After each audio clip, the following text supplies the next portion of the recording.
came here to Foster City, where we're going to watch UC Berkeley, a University of California SWAT team, do a hostage rescue scenario. All personnel will wear the proper protective equipment. This includes all personnel identified as staff, students, school players, CIDs, and support staff. These eyes, throat, and drawing protection is mandatory and should be worn at all times by personnel directly involved in or near the scenario. Always check your mask prior to use to ensure there are no cracks and the mask is in safe working condition. Should I put the water in there now? Yeah, go ahead. So this is like some kind of chemical agent? Yeah. Copy, we're ready. I'm gonna get shot. I already know it, dude.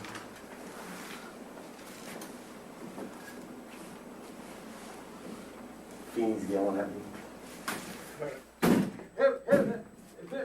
Help me. Show your hands. Help me. Show your hands. Back away.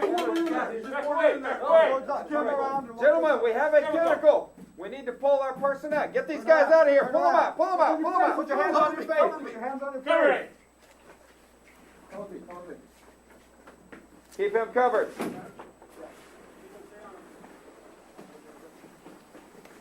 Your head up. He's got a shotgun back there. That's all right. Keep his hands up where we can. Hands on your face. Hands on your face. On your face.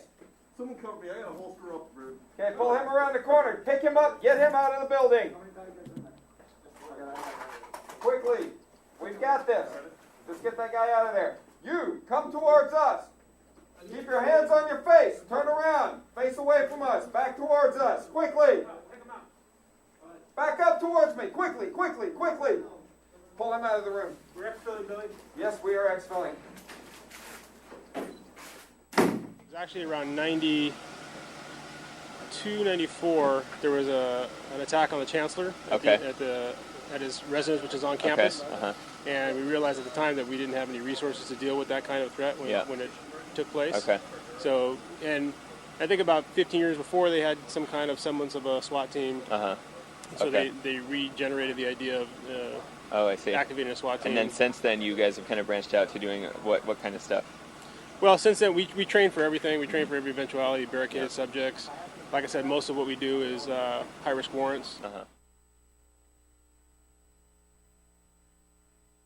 Okay. And it's something like it could be like a mugging kind of thing, just like on the street. or Depends. is I it like mean, a house? a mugging, but if it's armed, particularly. Right, an armed mugging. Yeah. Yeah. Right. Okay. Exactly. Okay. And then, obviously, we're looking for training for anything else Yeah. that we might be faced with. Uh-huh. And that's what's great about Urban Shield is, we couldn't duplicate this on our own.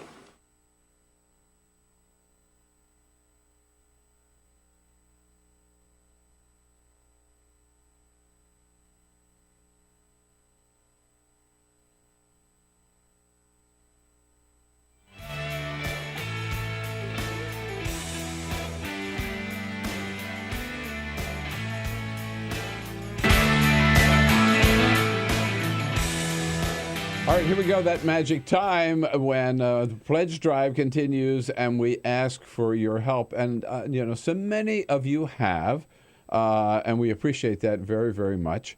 And one regular viewer of Free Speech TV who lives not too far from the studio here was kind enough to come in today. He's been a very generous contributor to Free Speech TV.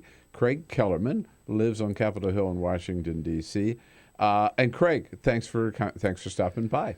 It's a real pleasure to be here. Now, what do you like about free speech? I know you're a big fan. I have been a huge supporter. When I first got to D.C., there, of course, was the Wall Street Journal, the main myth machine for corporate America and for Wall Street. But then there was suddenly Roger Ailes and the Fox conglomerate.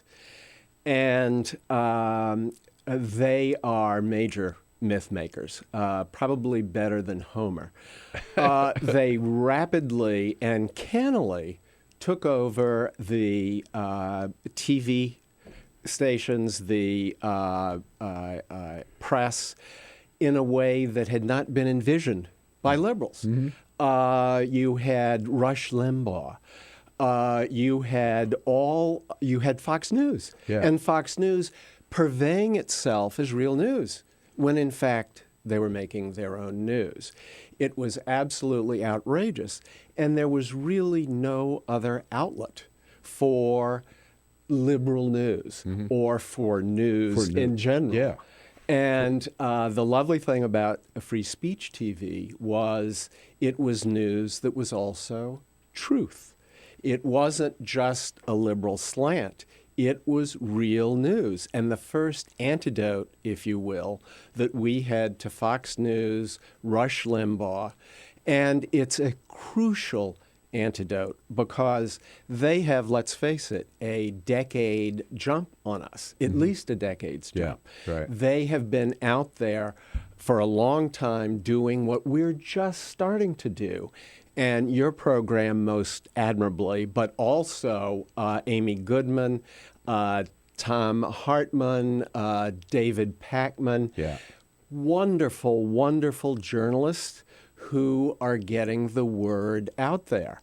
And it's a different word from Fox, principally because it's truth. Well, that's so good of you to say, and it's great having loyal friends and supporters and viewers like you around the country.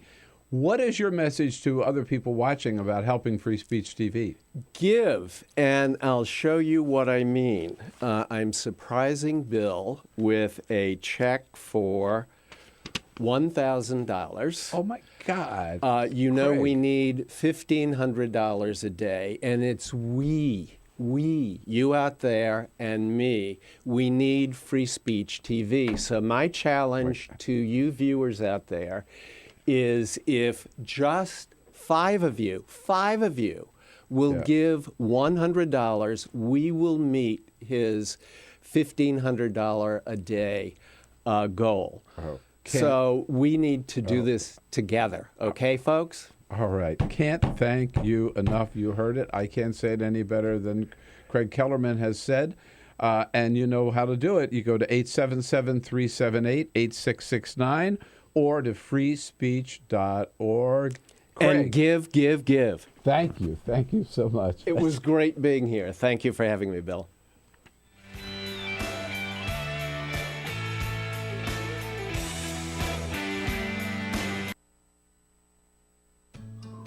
You wouldn't let money just blow out of your house. So when your AC or heater is on, make sure the doors, windows, and fireplace flue are shut tight.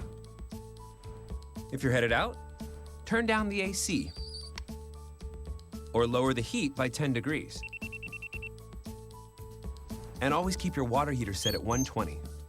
A little bit of common sense goes a long way. Get more great tips at energysaver.gov. So, I'm kind of new here, but I've noticed a trend. My human does this funny thing where she goes around and gets all my toys, and then she hides them in that basket by the door. But it's always the same basket, and it's always in the same place. And then she acts so surprised when I find them, but, she's putting them in the same basket. Again. It's like, hello? That's where you put it last time. You were the worst at hide and go seek.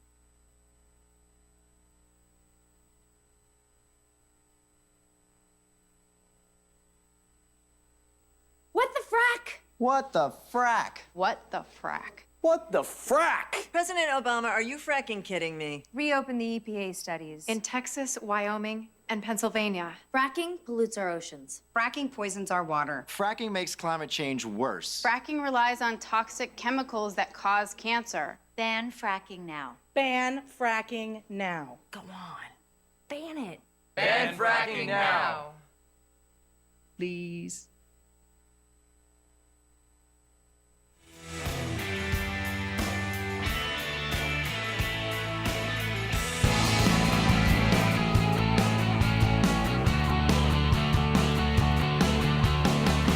Broadcasting around the nation, on your radio, on your TV, and online.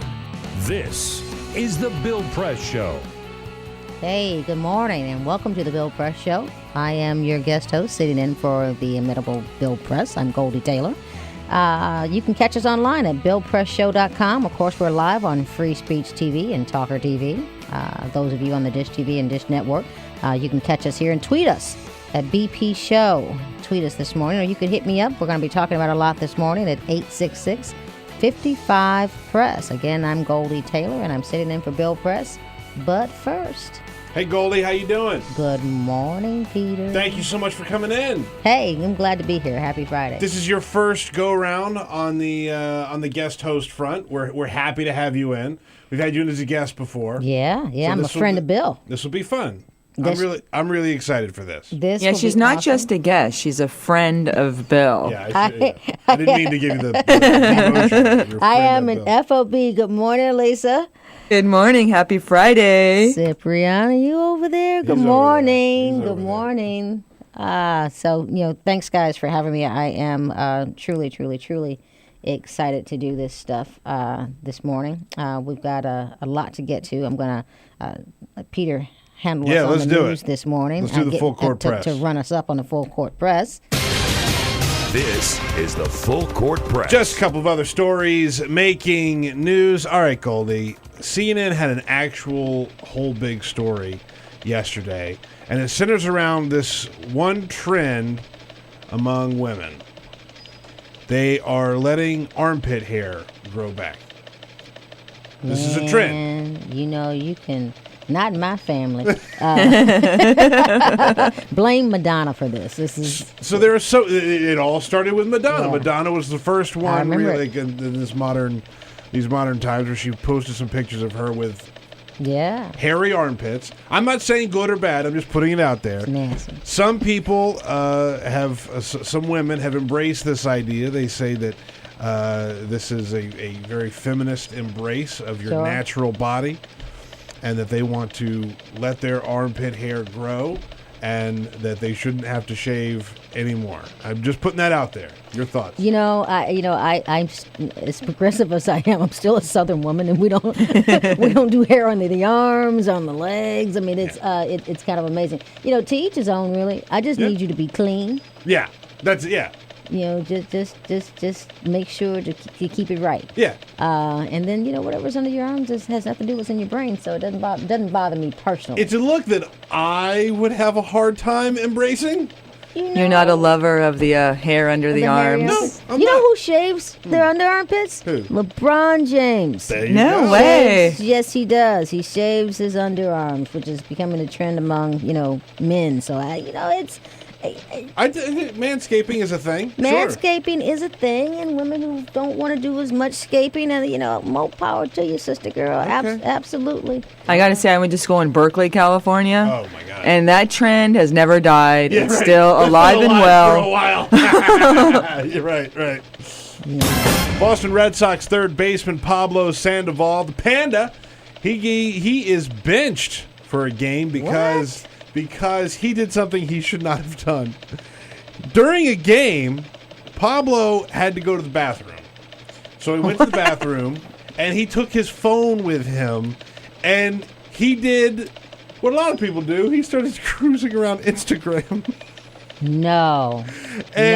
He was liking photos on Instagram while he was using the bathroom during a baseball game. You understand? Oh. So... someone noticed this, right? Like there was a website, Barstool Sports. They noticed that he was liking photos on Instagram during a baseball game and wrote a story about it. So his manager found out about it. So we're sitting down for a game. Sandoval yesterday spoke about it. He said, quote, "I know I effed up. I made a mistake. I learned from that. I'm a human being. I made a mistake, so I apologize to my teammates, to the team, the organization. This is the first time I've ever done anything like this."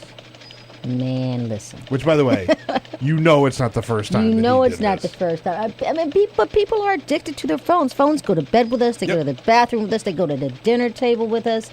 I mean, I am nowhere without my phone, which is, not. So it's not all that amazing that he would be caught doing this kind of thing. I'm sorry, what were you saying? I was just looking at my phone. I was just looking at my phone. And finally for this hour, in Denver, there is a new ordinance being proposed that would allow public marijuana use in commercial areas. So the deal now is you can smoke pot inside your own home or inside a friend's home. You can't smoke it on the street. And then you can't go to like a bar or a cannabis cafe. but they are trying to make that legal. What they want to do is have a cannabis cafe, not unlike a bar where you could go and order different strains and sit and smoke those with like-minded individuals. And they're hoping that this is going to become a law as early as next year. You know, I'm not a pot partaker per se. But I could see that it would feel or be better if you did it in groups. Right? I mean, couldn't it just be... Does it make it more awesome when you're smoking in a group? Yes, I'm of imagining course. it's like drinking alone. Who wants to drink alone? Exactly. You don't want to be a closet smoker. Who wants to... There are so many things that are so much better in... like watching sports, for example, right? Like if you're going to watch TV... You know, like instead of watching sports at a bar, you could go to a cannabis cafe and watch like old kung fu movies or something like that. Oh with a man, bunch of people. it would change. It would change. I imagine it would change the world. Yes, you know, it'd be like living in Amsterdam. I am completely agnostic when it comes to marijuana. Just don't want any kids getting contact highs. Mm-hmm. But you know, among responsible adults, you know, you ought to be able to do what you got to do. Yeah, Cannabis. It would probably make my life a lot easier because I could use a chill pill. You know, go. from time to time. So I'm told. You can just walk in and just hang out for a second and then just walk back out. You'd be good. That would probably be enough for me. Yeah, that's all you need. That's all you need. So there you go. Well, thank you this morning. You know, again, this is Goldie Taylor, and I'm sitting in for Bill Press. We got a lot to talk about this morning. It's nice that it's Friday and that we can have, I think, a little bit of fun, a little levity, but gosh, haven't the last couple of days been really, really tough in this country. So, I guess night before last, we're all sitting home thinking it's just a regular Wednesday night, and suddenly across your Twitter feed comes streaming the news that at least 8 people are dead in Charleston, South Carolina. What an incredible tragedy for those families, for that church, for that community, and really for our country. I just gotta wonder, is there a lesson or set of lessons in this that we're gonna take from it, learn from it, and make some change around it? And I'm just not convinced. You know, there were 20 children killed at Sandy Hook. Yeah. And if this country, and white lives or black lives, but you're talking about 20 school children, white school children. If that is not enough to get this country to really take a look at our gun laws, to take a look at, you know, who has access to what is the most dangerous consumer product available. If you want to call it a consumer product and classify it that way. Of course. Yeah, sure. Something you can buy. It is the most dangerous consumer product available. If we cannot figure out a way to put controls around that, I can't even go to the store and buy too much sinus medicine without them getting my license and having it behind a lockbox or whatever it is. You know, so if we can't do that after Sandy Hook, I don't know that this church piece is going to help. This, you know, people will talk about, you know, what this story means to America. This is such an American story. Yeah. And I hate to put it that way. No, it is. But it's an ignorance and an abuse of the gun laws in this country. It's very serious racial issues that we have in this country. The fact that this kid, he's a man. He's a man.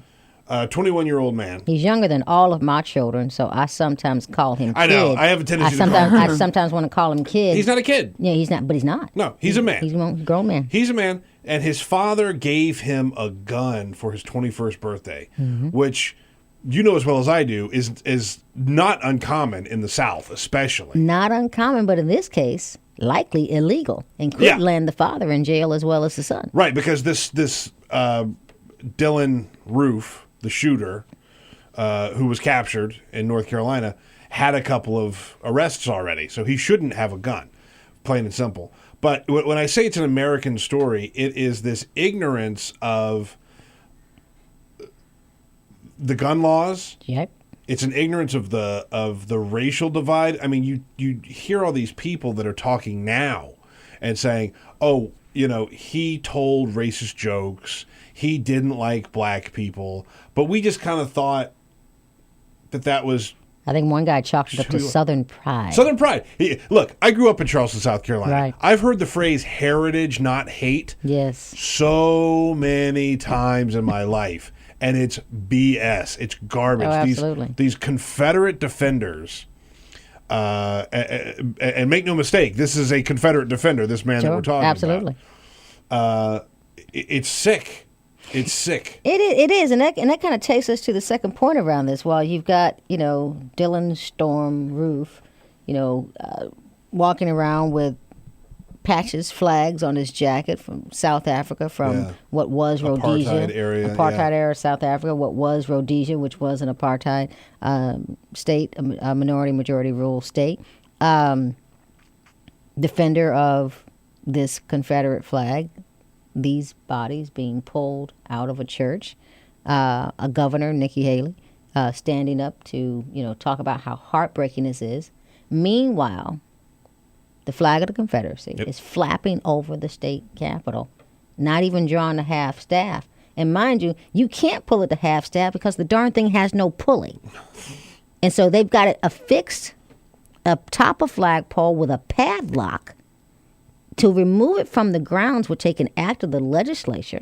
You cannot even lower it to half staff in honor of the dead.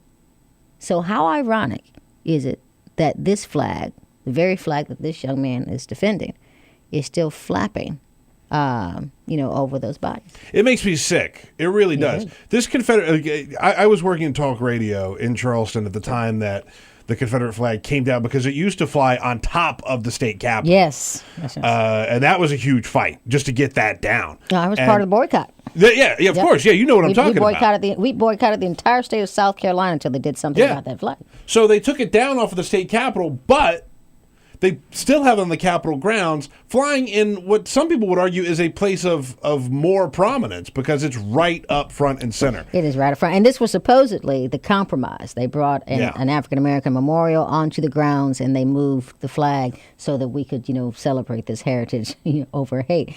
Not really a compromise at all. I suggest to you this. The Confederacy lost the war, but the old Confederacy, if you look at the electoral map today, is running this country. If you look at our Congress, it's well said. If you look at where the power is coming from that drives the Republican caucus today, it's coming out of deep red southern states. It's coming out of the old Confederacy. Yeah. And so while they may have lost the war, they're running the country today, and that's why the flag is still flying. Yeah. And so I think I think the flag is not about heritage over hate. I think it's an act of defiance. Yeah. I think it's a separate and unequal push forward. I think that I find it insulting that the flag is flying, but I find it doubly insulting that even some of South Carolina's state leaders, Lindsey Graham, Nikki Haley, none of them want to say what these assassinations were about. Yeah. They're talking about, we don't know what drove. Lindsey Graham actually said there are still a lot of questions. We don't know exactly what drove this man to do this. Yes, we do. He said He said why he was there. He said why he walked up in the church. He asked for this pastor by name. And by the way, as you and I know, you had to pass a whole lot of churches. They called Charleston the Holy City. You had to pass by a whole lot of churches to get to this one. So he picked this church out specifically, I think, for its history, for its pastor's prominence, for its power, for its significance in the African-American community. He told one of the women, I'm going to let you live so you can tell everybody what I did here. Sinister. He wanted to send a message. Yeah. And that's hate. That's terrorism. That's a lot of other things sort of packed in. So to say that you do not know when this young man spoke from his own mouth. We know what it was. We know what it was. We know what it was. There are a lot of questions about, what happens next and where do we go from here. There's obviously going to be a trial here. But I think in the immediate term, get the flag down. Yeah.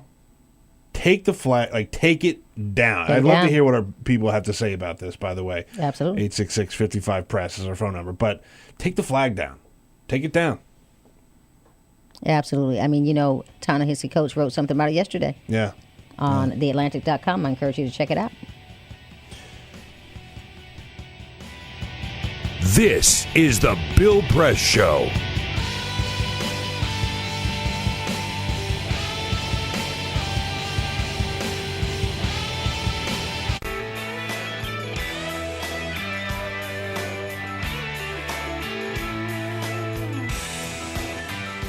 Okay, friends and neighbors, here we go. A little time out to talk about free speech here as we wind down on our pledge drive for this spring.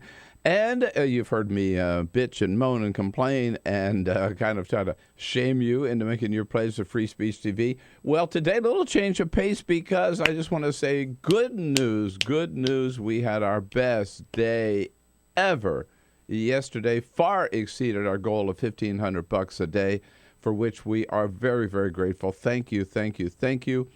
And it just proves that when it comes to Free Speech TV, you sort of act like you did during college. You put off studying for the exams until the very last minute, and then you get to it. But even with the delay, we thank you for stepping up to the plate. And, of course, we challenge all the rest of you who haven't yet made your pledge to get with the program here.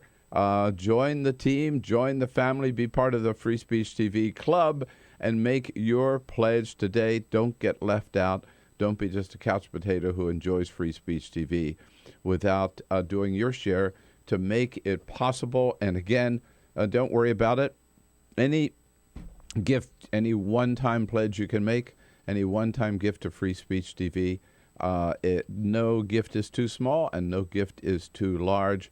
That's the way the family works here. We do our job of bringing you this programming every day. Remember, the only progressive 24/7 full-time television channel in the entire country, commercial-free, totally independent. We bring you the best progressive programming every day, and you help us with the resources to make it possible. Just to sweeten the pot a little bit, if you can help us with $60, we'll send you one of those funny little stamps that cannot be used. Stamp your dollar bills, cannot be used to bribe politicians. For $120, John Nichols and his new book, Dollarocracy, all about the Koch brothers, the money in politics, how it just gets in the way of getting anything done, and how we've got to clean up politics by getting the money out of politics. For $240, you get the stamp, can't be used to bribe politicians, and the book, Dollarocracy. And for $360, the stamp and the book, and a classy Free Speech TV baseball cap as well. And we always say for those of you who are doing well enough to afford $1,000 for Free Speech TV, that pledge, and it's certainly worth it. You come to Washington, spend a couple of days in our beautiful nation's capital, and then Carol and I will take you out to dinner and invite you into the studio here the next morning to meet our team, enjoy some district donuts with us, and we'll all have a good time. So thank you again for a great day yesterday. Now, everybody else who's not already on board, let's get on board. Do it today. Telephone number, is 877-378-8669 to make your pledge today. 877-378-8669. Freespeech.org is where you go online. Freespeech.org. Join the club. Be a member of the Free Speech TV Club and do it today.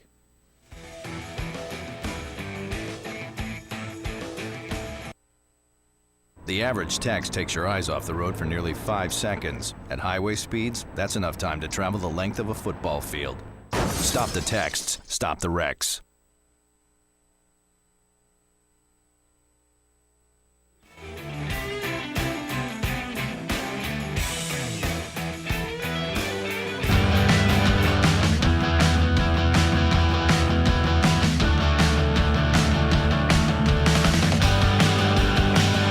This is the Bill Press Show. Hey, welcome back. This is the Bill Press Show, and I'm Goldie Taylor sitting in for Bill Press. You can catch us on Free Speech TV or TawkrTV. Of course, you've got Dish TV or sign on to YouTube. YouTube at TawkrTV. Or tweet us. Tweet us your questions at BP Show. Hit me up at 866-55-PRESS if you've got questions. I understand that we've got some callers backed up on the line this morning. I'm glad to have them. Peter, I think we're going to go and talk to Ricky, who is in Douglasville this morning. Home sweet home. Hey, Georgia. All right. Hey, how you doing, Ricky? Good morning. How you doing, Goldie? Good morning. I was telling him, and you from Georgia, you know. Yeah. You had the stars and bars up here. Yes, we did. This is a learned behavior. You can pull that flag down all you want to. You can't change the hearts of men. Just like whores and drugs, these people are going to be with us for the rest of our life. And those that are going to want to do it, they're going to do it no matter what. And as far as the gun laws, I heard the president, and I'm listening here and I'm listening to other shows. What law will stop this? Okay, if he was a criminal, his father bought the gun and gave it to him. That's illegal. Yeah. They still dead. Okay, criminals don't abide by the law. So you can make all the laws you want. The mentally insane, or most that do this kind of thing, are normally not dumb people. They're quite bright. So if they know that they can't pass that psychiatric test, they can go on the streets and buy the guns. So, I mean, the law is not going to fix it. I mean, we still talk about it, and hopefully you can get the word out to these people and hopefully change their hearts, because that's the only thing that's going to fix this. You know, I think you're right about a lot of that, Ricky. I think there are, however, some loopholes that we can close. We can close this gun show loophole in terms of background checks. We can certainly make certain that people who do put the handguns in the hands of felons, or people who have pending felonies, as seems to have been what happened in this case, his father might do 10 years for that. Yeah. I think somebody will think twice about putting a gun in the hands of a felon if you indeed have that kind of thing going on. So, I just think it's, I think we do have a chance for change here. But you are live with us on the Bill Press Show. I'm Goldie Taylor, sitting in for Bill Press. After the break, we're going to come back and talk more about this.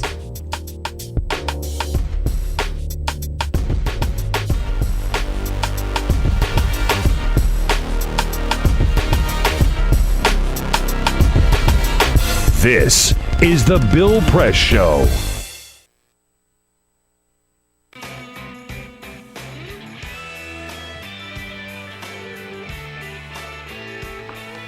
Okay, my fellow Americans, we're taking a little time out here just to give you a chance to pick up the phone and make your pledge to Free Speech TV. You know what it's all about. You can go to 877-378-8669 or just go to freespeech.org. But we need you to make your pledge. We're winding up our spring pledge drive. And you know how important it is. We tell you every day. We're here with you on Free Speech TV, but we depend on you to keep it going. And a lot of you ask about, what do we do? How do we put this show together every day? I don't know. Peter Ogburn is a guy who knows. Hi, Bill. Hello, Peter.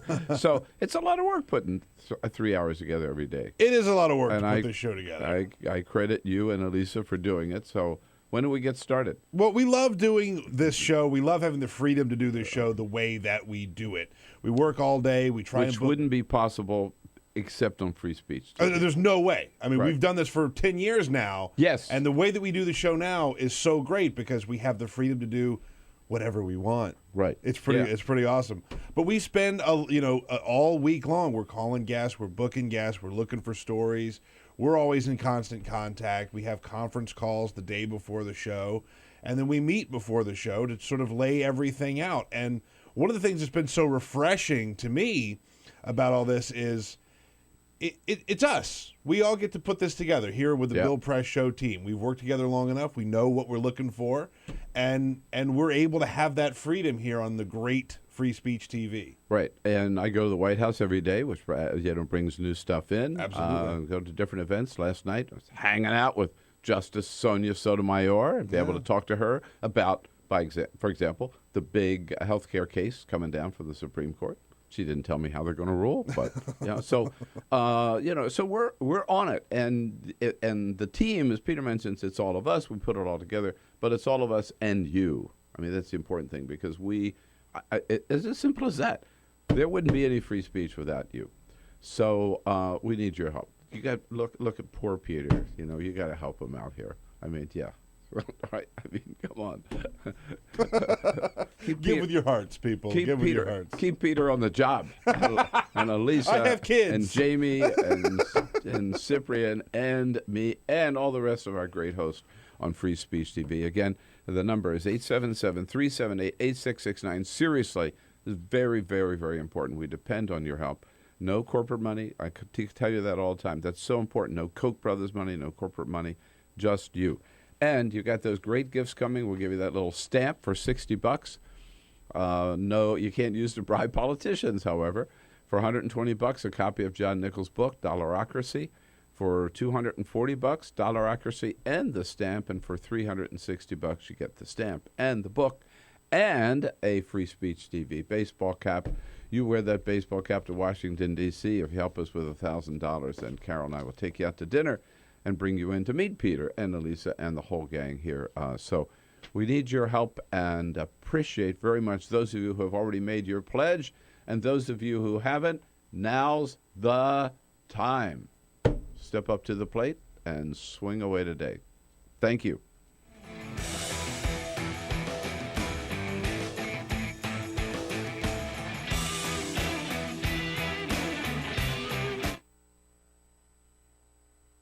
The average text takes your eyes off the road for nearly 5 seconds. At highway speeds, that's enough time to travel the length of a football field.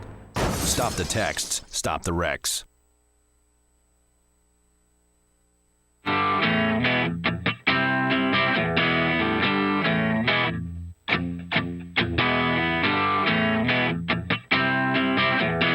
The most valuable morning radio show, according to The Nation magazine. This is The Bill Press Show. Good morning, and welcome back to the Bill Press Show. This is Goldie Taylor, of course, and I'm sitting in for Bill Press. You can catch us live on Free Speech TV or TawkrTV. You can tweet us your questions at BP Show.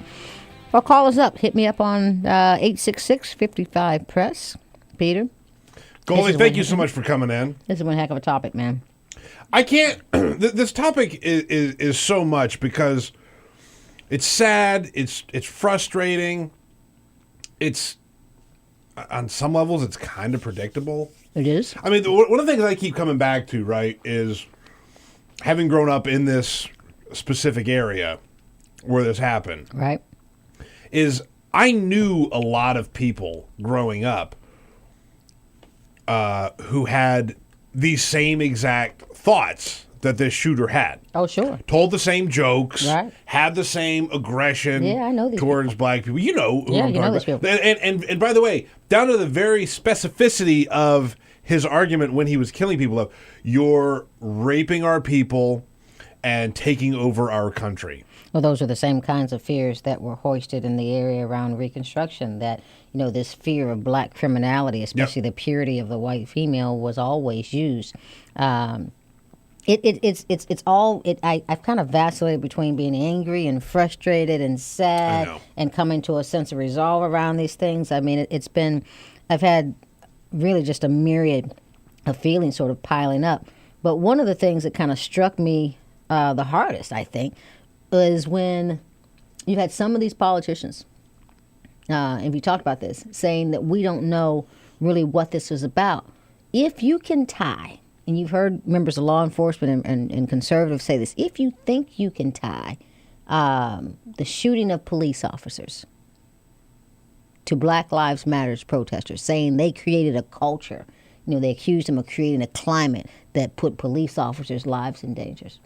Why then can't you make that same argument to say that some of this hateful stuff you hear on conservative talk radio, what Rush Limbaugh spews, what you hear Bill O'Reilly spew every night, what you hear happening out there with some of these more outrageous talkers on the right, why can't you say that they fomented, created, a situation like this where it put people's lives, really in danger? But we're going to talk a lot about this morning. We've got Pamela from Charleston, New Hampshire, on the line now.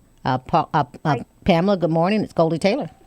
Good morning, Goldie. Love you to pieces. Thank you. I have a question for you because it seems like all the white kids that do this, The media's already starting with I'm mentally ill. Mm-hmm. Everyone else is labeled something due to their race. Terrorist, Muslim, vice versa, Mexican, illegal immigrant, That's blacks, or thugs.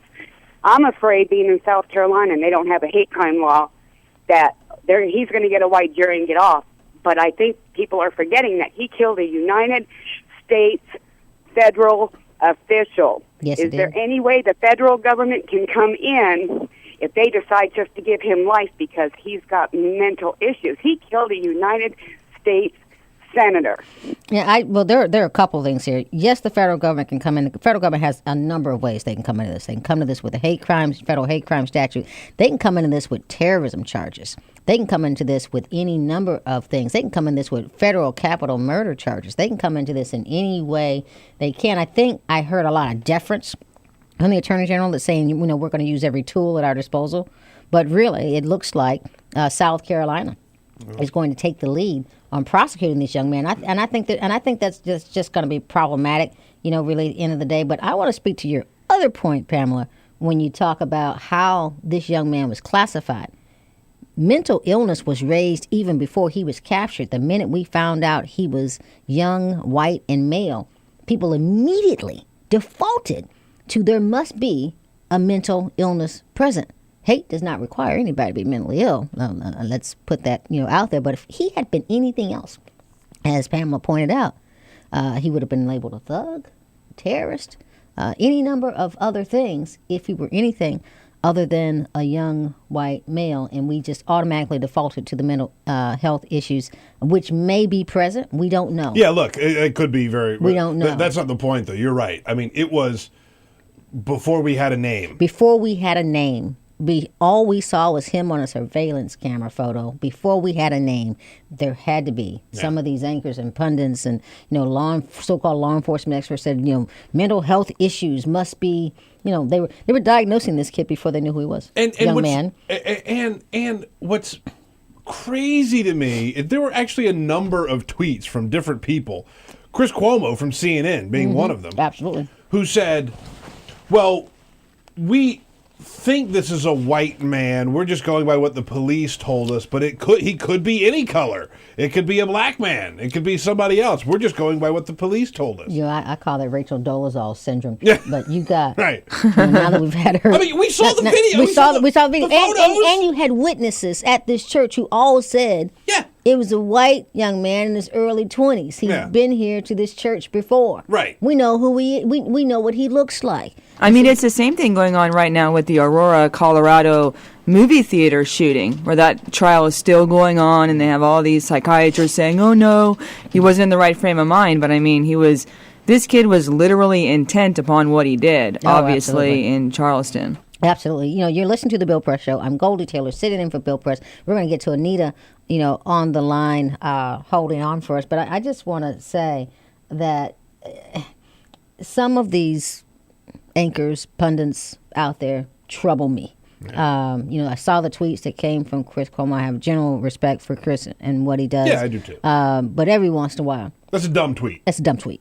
That's just a dumb tweet. That gets the dumb tweet of the day. Without a doubt. Award. Without a doubt. Really, without a doubt. So Anita is on the line from San Antonio, Texas. Good morning, Anita. Welcome to the Bill Press Show. Good morning, Goldie. Good morning, Peter. Hey now. I am so tired of people trying to claim that this is just this Confederate flag is just some sort of innocent symbol of Southern heritage.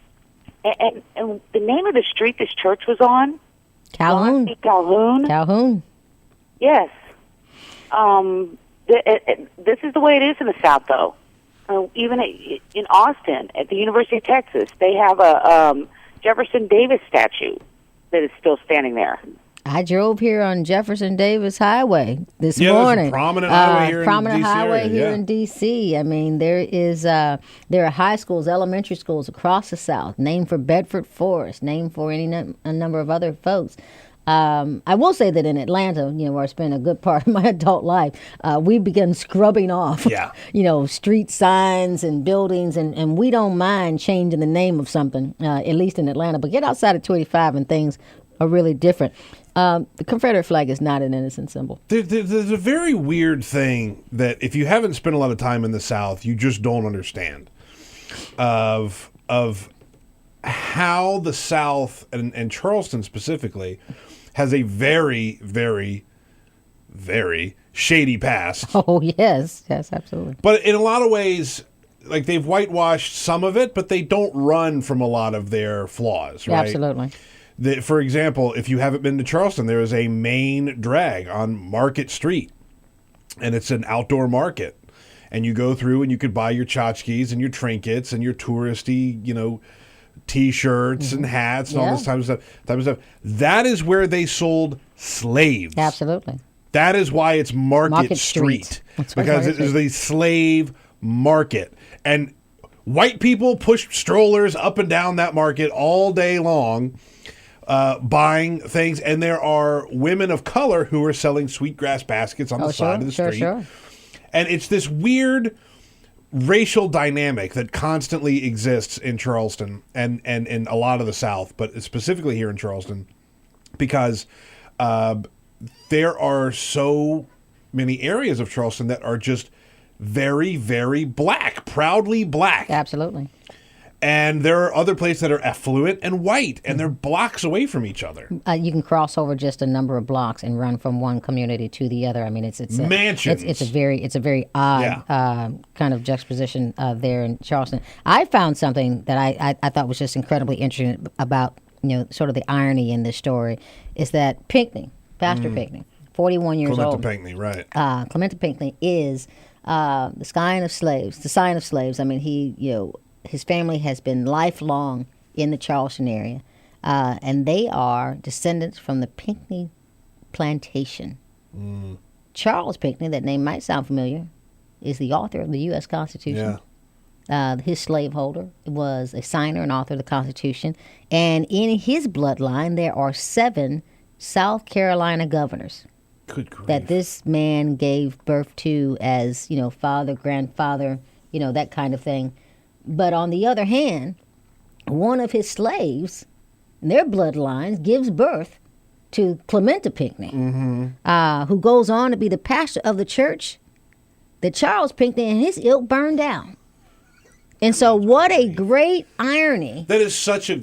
That you have the white Pinckneys and the black Pinckneys still living side by side, blocks away from each other, probably right there in Charleston. Wow. And history comes together once again around this name. It's crazy. Yeah, and so what an odd thing that is. And so you're tuned into the Bill Press Show this morning. I am Goldie Taylor.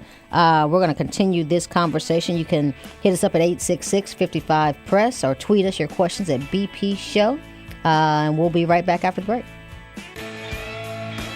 All right, folks, just a little time out. Hope you're enjoying the show today. A little time out here to tell you again and get about Free Speech TV and get your help.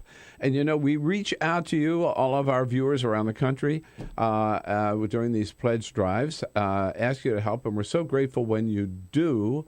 And it's very rare, though. We get a chance to thank one of you actually in person. So we welcome to the show today and to our studio Craig Tepfer, all the way from Chelsea, Michigan, a regular Free Speech viewer and a very generous contributor to Free Speech. Craig, it's good to see you.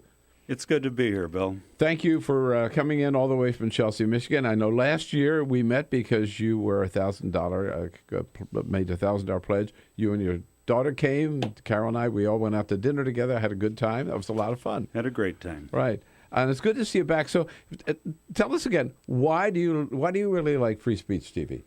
Free speech to me is the dream come true. It's television without commercials, plain and simple. Yeah. And you like the people and obviously in the content on Free Speech? All of the regular programs plus all of the special programs you can't find anyplace else on the television set. It's the one progressive television channel people don't realize is maybe in the country, right? 24/7, where you can always count on going there and hearing good stuff from a progressive point of view. This is true. It's 24 hours a day. All of the programs are great to watch, intellectually stimulating, and have great progressive concepts. Well, we wouldn't be here without people like you, and I want to thank you again personally. And you're back today because you want to make another pledge and challenge people to meet it, right? That's right. I would like to pledge a half of my net worth, 0.5% of my net worth, to match the Koch brothers' donation to the GOP. So I am committing $500. Great. To the Free Speech TV, and hope that your listeners can match that. I think that's a great challenge. All right, so there you go. There's $500 from Craig Tepfer today. You can match that yourself, or a couple of you, 2 or 3 of you, get together, get your family members together, and match this pledge so Craig doesn't feel alone. And we have the help we need on free speech to get going. And, of course, you know the way to do so, Craig, you certainly do, is give us a call at 877-378-8669. Number again, 877-378-8669. Or just go to freespeech.org, freespeech.org. And, Craig, the other thing I want to congratulate you on, you are a pioneer in solar energy. I know you have a solar-powered car right now. So you're doing so many great things. You know, I've been doing this for most of my life, wind and solar energy, and supporting environmental groups and organizations that promote solar energy. Well, so good of you to do that, and so good of you to come in. And thanks again for your help for Free Speech TV. And match Craig Tepfer's $500 grant. Thank you, Craig. It's so important. Thank you. Your radio, on TV, and online. This is The Bill Press Show. Good morning, and we're back. This is Goldie Taylor. I'm sitting in for Bill Press on The Bill Press Show. You can tweet us your questions at BP Show or hit us up at 866-55-PRESS. We've been talking a lot this morning about the Charleston Church Massacre at Emmanuel African and Methodist Episcopal Church. What an awesomely sad and tragic story. With any luck at all, of course, the city of Charleston, we hope and pray and trust in their healing. But we really want to hope and trust and pray and work toward real change, policy change, things that can help us reduce the number of incidences of violence like this. But joining the show now, someone whose work I followed for a good long time. He is a contributing writer at The Nation and a fellow at Knobler, a Knobler fellow at the Nation Institute. Mychal Denzel Smith joins me now on the phone. Good morning, Mychal. How are you? Welcome to the Bill Press Show. Good morning. Thanks for having me. I'm so glad you woke up this morning for me. So it's a struggle. Yeah. The struggle is real. The struggle is real. I'm right here with you. I'm usually not even doing the office until this show goes off air in the morning. So I was glad to have the invitation. Like, well, can we move the show back a few hours? We've had, and you and I have been writing around, social justice for a bit here. Have you? I know I haven't, but have you ever experienced a time in your career when it has been more challenging to come to this story? It wears on you in a way that I don't know how to keep going sometimes, because what happens is we keep moving from tragedy to tragedy, and we keep saying the same things over and over again, and you wonder if it's penetrating. You wonder if that change and that shift in consciousness that's necessary for real change to happen is actually going to happen. Because then when these things happen and we do speak up, there's always someone on the other side of this that offers some type of justification for the type of violence that black people experience in this country. That white supremacy is just not going to be challenged, that the institutions of racism are so entrenched that even when, we have basically it sounds awful, but we have in this situation in South Carolina the perfect victims, right? Right. We have 9 people who were in church on a Wednesday praying. We've got your angels. Right. Yeah. We've got our elders there, right? Like, we have a 5-year-old girl who had to play dead so that she wouldn't be killed. I mean, these are the perfect victims, but what will we actually do about it? What will people actually, like, we have people saying that this is an attack on Christianity. Yeah. We have people saying we can't know the motives of the shooter. Like, he says it very clearly and plainly, and we still have people that think that this is some type of aberration, that this is some type of abnormality, but this is baked into the American experience for black people. I could not agree. I could not agree more. You know, this young man could have purchased every billboard between his house and Emmanuel AME and wrote on every one of those billboards, "I am a racist. I am going to go kill some black people," and still you would have had some of these political leaders and political talkers out there calling this something other than what it is. You know, there comes a time when you've got to drop politics, when you got to drop what you think your grassroots might say, and just tell the damn truth. It's like, unless you are caught saying the N-word 50 times in a row, and like you like, and then even then, well, then they'll blame it on like, rap. They'll blame it on rap music. Exactly, after that. that's what I was saying. That's what I was going to say. Like, that, there's just so many ways that people have come up with to justify the continuance of a white supremacist society that I lose faith in humanity every morning. Like, I woke up yesterday with my spirit broken. Sure. Like, I did not know how to face the day. Right. It's so heartbreaking to constantly be here.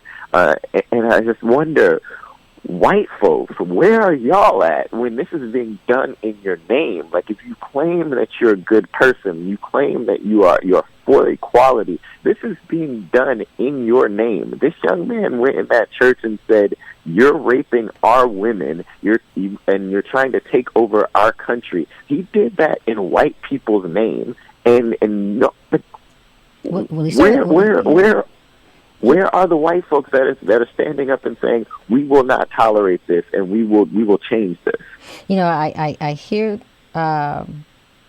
whites, allies and otherwise, stand up to talk about this incident and expressing great sadness over this tragedy, over the deaths, but talking around the central issues, not addressing gun laws that allowed the loopholes that this young man found himself with a gun in his hands for his birthday, no less. You know, talking around the specter of race, you know, that we know was so heavily imbued in this. We're going to come back and talk to you more, Mychal, after the break, but this is a heartbreaking topic. You are listening to The Bill Press Show. This is Goldie Taylor sitting in from Bill Press. You can tweet us at BP Show or give us a call at 866-55-PRESS. We'll be back after the break. This is The Bill Press Show.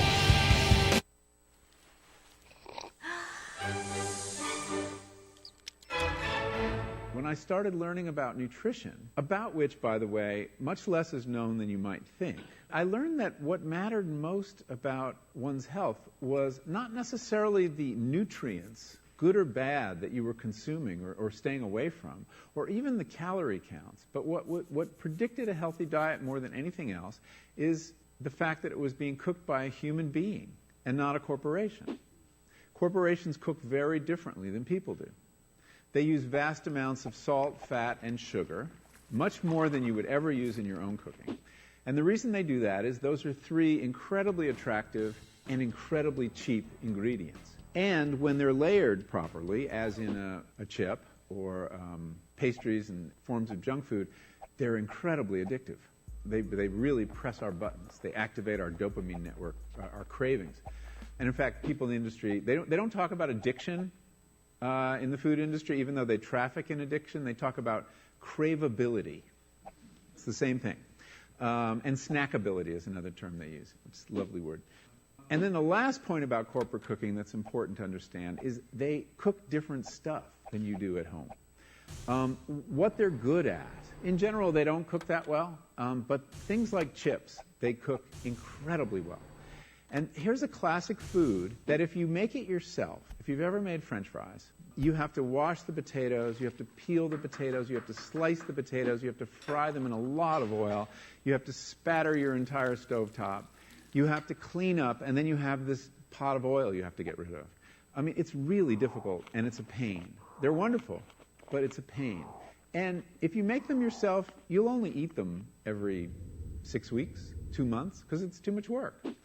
But when you let corporations cook for you, it's so simple and so inexpensive, and they're really good, that you will have them twice a day, as many people in America do. So you see the kinds of foods you end up with are these labor-intensive foods and desserts. These special occasion foods become everyday foods when we let industry cook for us. Eat anything you want, just cook it yourself.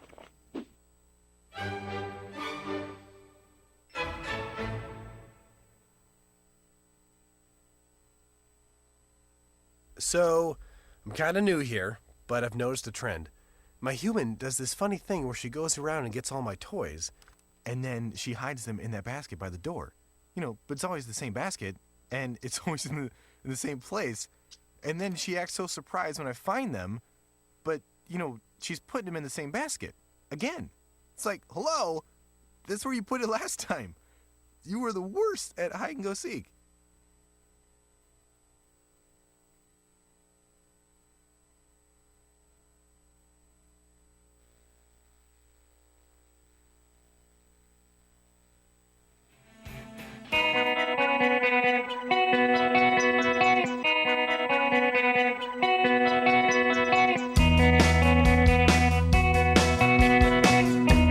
This is the Bill Press Show. Hey, I'm Goldie Taylor sitting in for Bill Press this morning, and we're back with Mychal Denzel Smith, who has been dropping knowledge this morning. Mychal, I've got just about 20 seconds here, but today is Juneteenth, right? Yeah. How amazing! Yeah, and I'm still looking forward to the day that we'll actually be able to celebrate our freedom. Yeah, you and me too. Well said. Well said. Thank you for joining me this morning. I know that I hope to do this again. I hope to have you back each and every time I do it. You are listening to the Bill Press Show. This is Goldie Taylor. You can hit us up on Twitter at BP Show or give us a call at 866-55-PRESS. Catch you on the other side of the break.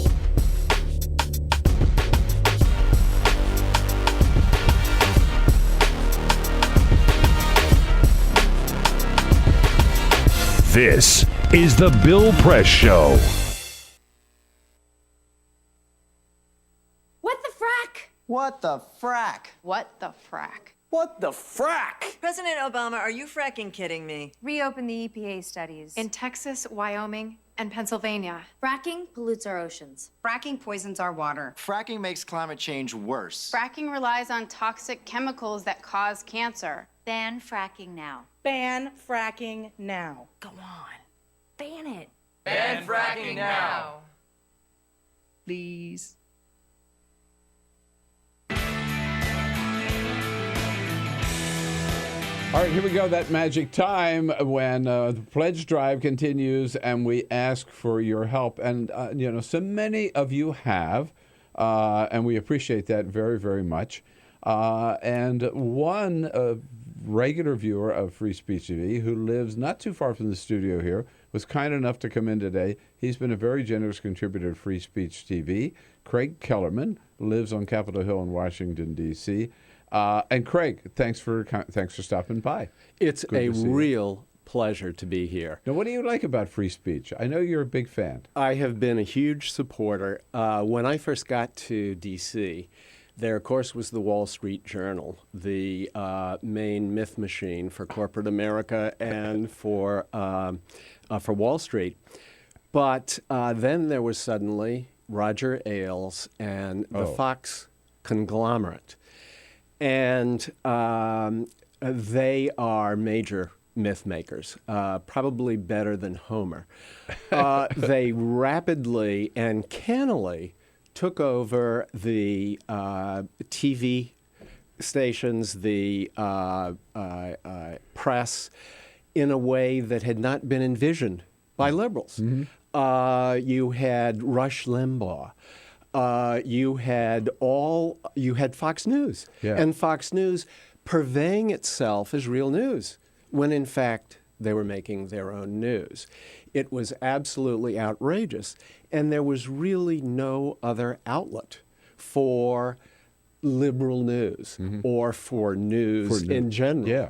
And the lovely thing about Free Speech TV was it was news that was also truth. It wasn't just a liberal slant.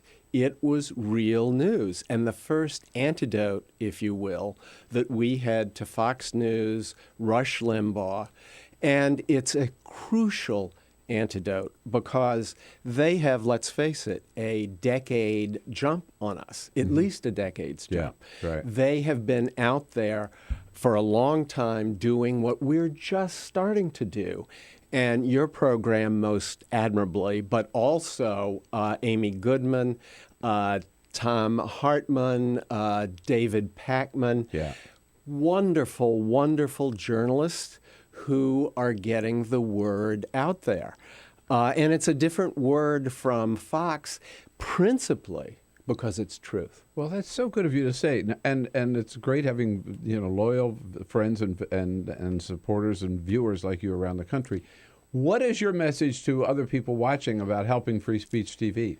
Give, and I'll show you what I mean. I'm surprising Bill with a check for $1,000. Oh, my God. We need $1,500 a day, and it's we, you out there and me, we need Free Speech TV. So my challenge to you viewers out there is if just five of you will give $100, we will meet his $1,500 a day goal. So we need to do this together. Okay, folks? All right. Can't thank you enough. You heard it. I can't say it any better than Craig Kellerman has said. And you know how to do it. You go to 877-378-8669 or to freespeech.org. Craig. And give. Thank you. Thank you so much. It was great being here. Thank you for having me, Bill.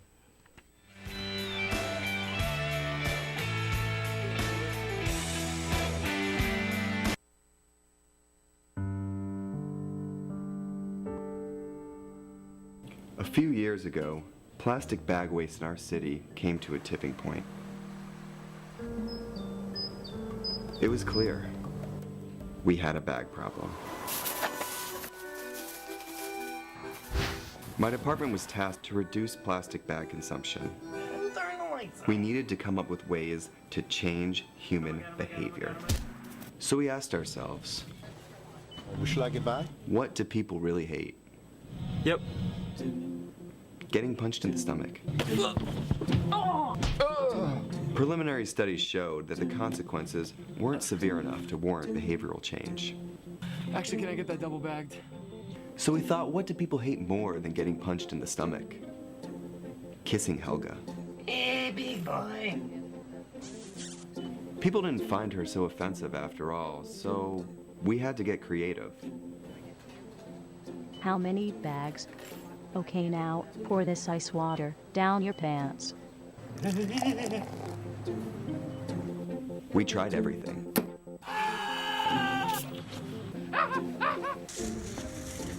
Eat this rat.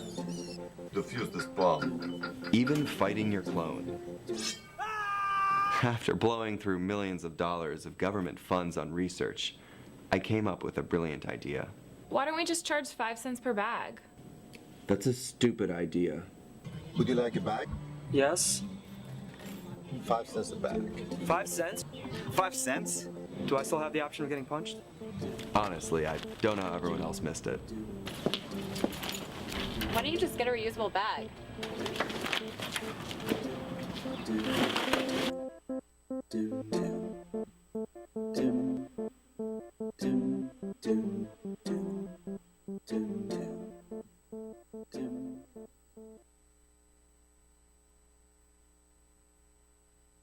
The average text takes your eyes off the road for nearly 5 seconds. At highway speeds, that's enough time to travel the length of a football field. Stop the texts, stop the wrecks.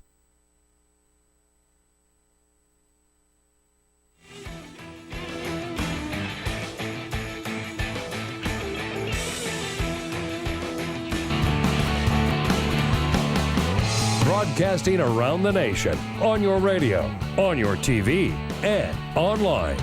This is The Bill Press Show. Good morning and welcome back to the Bill Press Show. This is Goldie Taylor and I'm sitting in for Bill Press. You can tweet us your questions at BP Show or hit us up at 866-55-PRESS.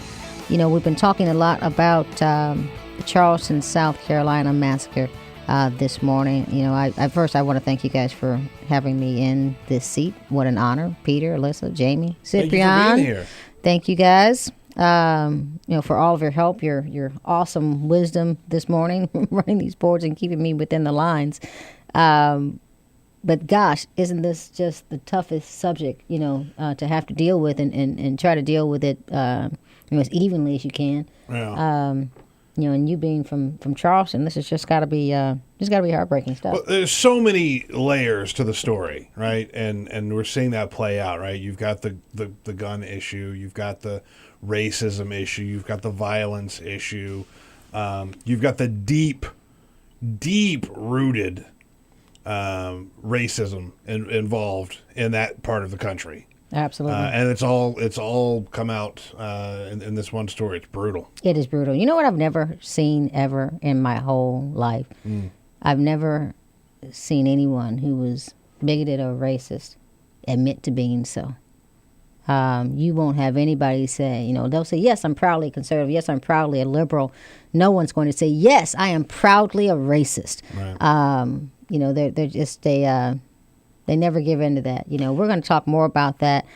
And, you know, we've got Lauren French on the line from Politico. We're gonna get to her. But first, we're going to hit today's news. This is the Full Court Press. Yes, indeed. Just a couple of other stories making news. Brian Williams is getting back to work. NBC made it official. He is going to be coming back, but not as the anchor. That will go to Lester Holt. Lester Holt is the anchor of the NBC Nightly News. I like Lester. You know, I like Lester. I like Brian White too. You know, I did too. Brian White's a funny man. He is. He's going to keep working. He's going to take a pay cut, of course. You can expect this morning he's going to be giving an interview to the Today Show. His apology tour has begun. So we're not sure exactly what his role is going to be. He's going to be anchoring and doing some breaking news and special reports for MSNBC starting in mid-August. Not a bad idea. Not a bad idea, and I'm sure he'll build up his. I used to work there, but honestly, they could use a stronger hand in terms of breaking news and who takes over the desk when the tornado hits, when there's a mass shooting. MSNBC can absolutely 100% use a stronger hand when it comes to that kind of thing. You know, I love Chris Hayes, but you know, if something like this breaks out, I want Brywye on the desk. 100%. Yeah, definitely. And so maybe they're moving in the right direction over that. Congratulations to Dale Earnhardt Jr., the NASCAR race or the NASCAR driver, got engaged earlier this week. He was on a trip to Germany with his longtime girlfriend, Amy Ryman, and she tweeted out, before him, by the way, tweeted out a photo of the two of them and just said, "Here is me and my fiance." So then he had to make it official, said, yes, they are in fact engaged. He put out another tweet, said, "Look forward to spending the rest of my life with this amazing girl." So congratulations. Congratulations. I love a nice wedding. Dale Love Earnhardt is grand. Yeah, and congratulations to Peter for one of his first NASCAR stories ever. I hate NASCAR. Because NASCAR is stupid. Yeah. NASCAR is cool. The fans are crazy. But I don't have to do NASCAR. NASCAR is dumb. Dale Earnhardt Jr. is just stupid. It's a dumb story, but he's getting married, so whatever. It's news. I thought she was a Southerner. Yeah, I'm a reluctant Southerner. I don't have to like NASCAR. I hear Yankee in you somewhere. Just don't get me started on professional wrestling either. Well, yeah, that's a different story.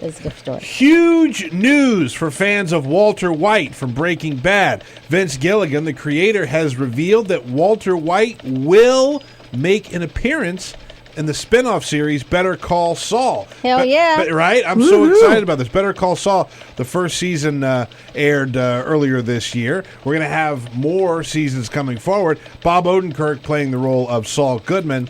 But Vince Gilligan gave an interview to the New York Daily News, said, yeah, Walter White will show up in some form on Better Call Saul. We're not sure when, we're not sure how, But we'll keep an eye out. That's how they keep us watching. Waiting for them, Michelle. There you go. There you go. What an amazing set of stories. Good morning again. This is Goldie Taylor. We're live on the Bill Press Show. We have been talking a lot, as I said, about the Charleston shootings this morning, but we're going to go to Politico's Lauren French, who is on the line with us this morning. Good morning. Good morning, Lauren. Good morning. Good morning. I follow your work. You are just, you quite a rascal. What did I do now? No, just the stories you tend to pull off. I want to hear from you this morning, specifically about the rise, I think, of Tim Scott. We watched how he sort of took on this huge leadership role during the Walter Scott case, and now that we've had the Charleston massacre. He was first appointed to the U.S. Senate. People did not know if he would or would not sort of win re-election. He is absolutely a conservative, but he is one of those guys who I think has an opportunity, and I think he's doing well. What do you think? What do his colleagues think of him? He's obviously very well respected within the Senate. He is he's in a situation appointed as a senator, then reelected. But he released a statement about the Charleston shooting, saying his heart is breaking, and people do look to him as a Republican, as an African American, for guidance. He's obviously in a interesting situation where he has to draw a line, because you have so many leaders talking about the gun issue, about the mental health issue. Obviously, Tim Scott, very pro Second Amendment. So he's, riding the line of discussing what happened in the Charleston shooting, why it happened, the racism, the gun issue, the mental health issue, but also, showing as a leader a sympathy and the emotional capacity of what happened there, and all the sympathy that really did pour out of Capitol Hill yesterday. It is pretty amazing. I watched as he brought together, sort of a bipartisan group of people on the Hill, for an impromptu prayer vigil. I think only Tim Scott. I think he was uniquely qualified to stand in that breach and bring people together, really in that way. I think he's going to be senator of South Carolina for as long as he really wants to be. And I really didn't know, Peter, if I agree with that. When he was first appointed, whether or not he could be elected. He's carved out a really unique place for himself in the Senate and in South Carolina. Yeah, I think it's his to lose. Now, let me ask you, if you know this, Lauren, I know you probably do. Does Lindsey Graham does not give up his Senate seat if he puts his name on the ballot, for president, does he? He gets to, I don't believe he's up do. for re-election in 2016. Mm-hmm.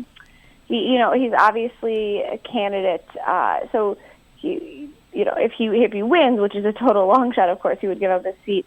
But if he doesn't, I'd have to look up what his Senate seat requires. I don't know off the top of my head, but he would if he was up for re-election in 2016. Now, I only ask that because I think it becomes even more interesting if Tim Scott becomes the senior senator, from South Carolina. Well, you talk about how good that would be for Republicans. Obviously, Absolutely. The GOP is reaching out to minorities. They're trying to. Rand Paul is doing this. You have other Republicans really trying to make it much more of an inclusive party. They want minorities to see themselves as Republicans.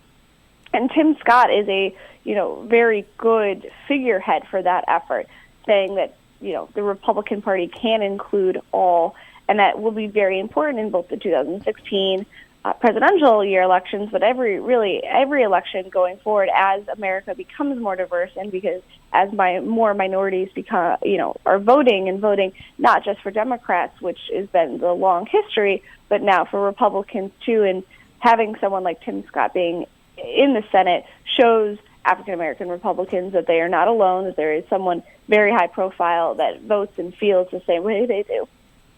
Yeah, I think without a doubt. I think it if they can take advantage of this, and I'm not sure they can.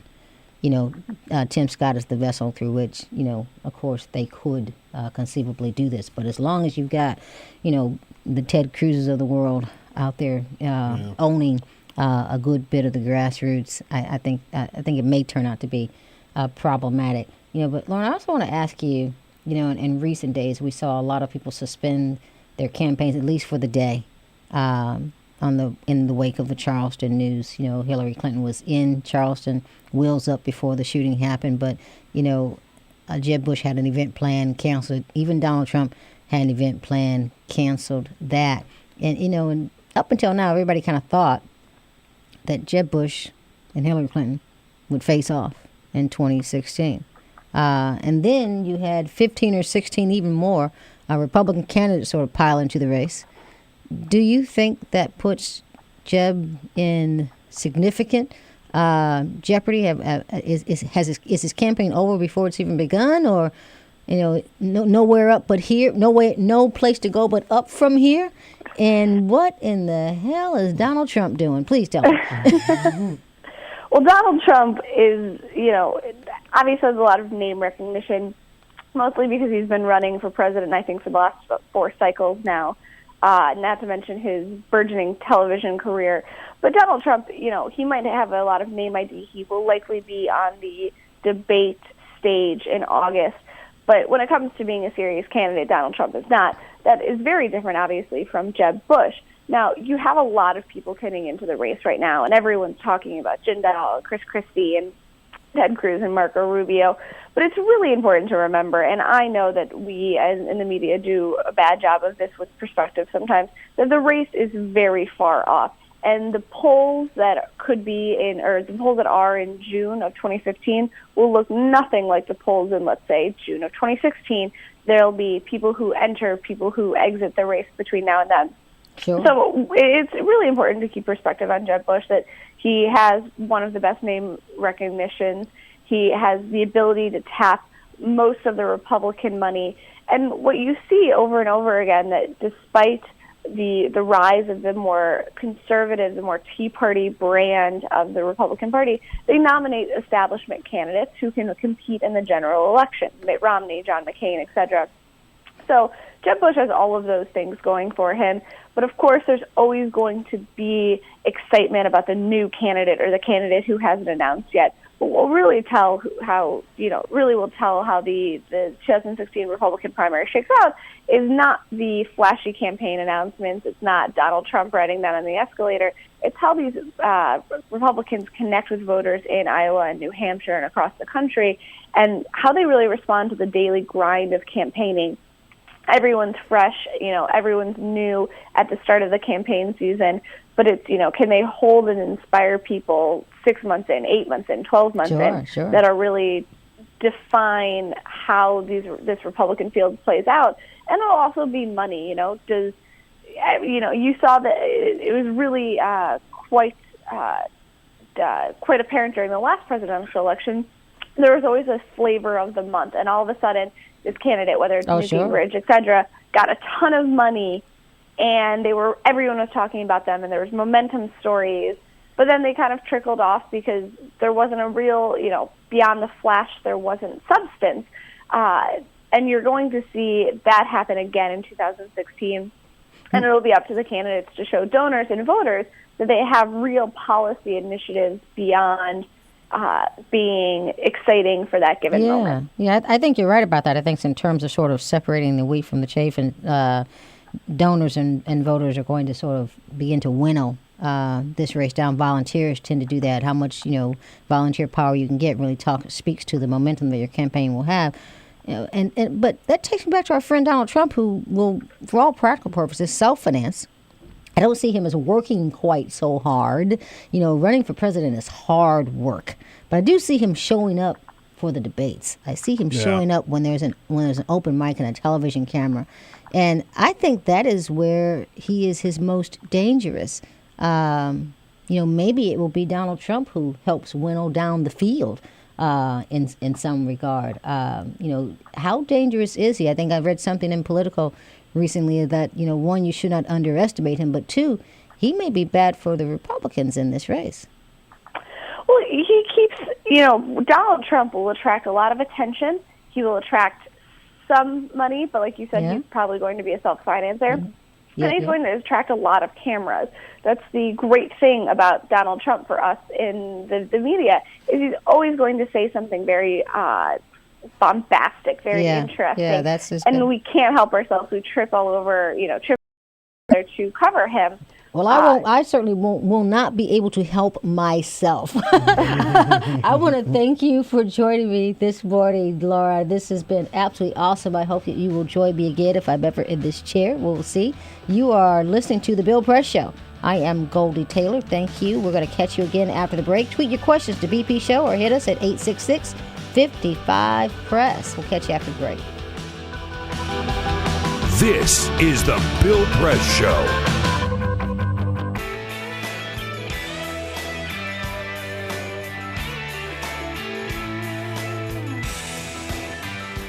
Okay, friends and neighbors, here we go. A little time out to talk about free speech here as we wind down on our pledge drive for this spring.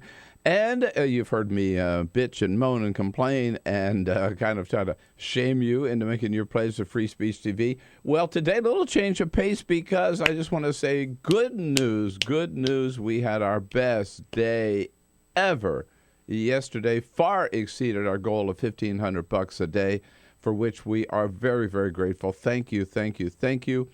And it just proves that when it comes to Free Speech TV, you sort of act like you did during college. You put off studying for the exams until the very last minute, and then you get to it.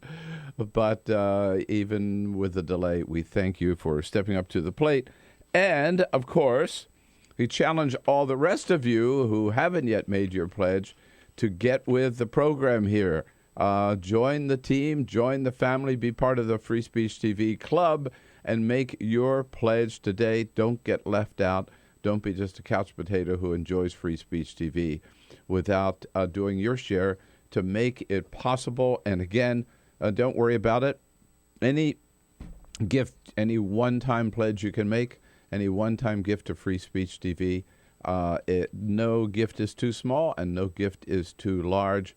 That's the way the family works here. You know, we do our job of bringing you this programming every day. Remember, the only progressive 24/7 full-time television channel in the entire country, commercial-free, totally independent. We bring you the best progressive programming every day, and you help us with the resources to make it possible. Just to sweeten the pot a little bit, if you can help us with $60, we'll send you one of those funny little stamps that cannot be used. Stamp your dollar bills, cannot be used to bribe politicians.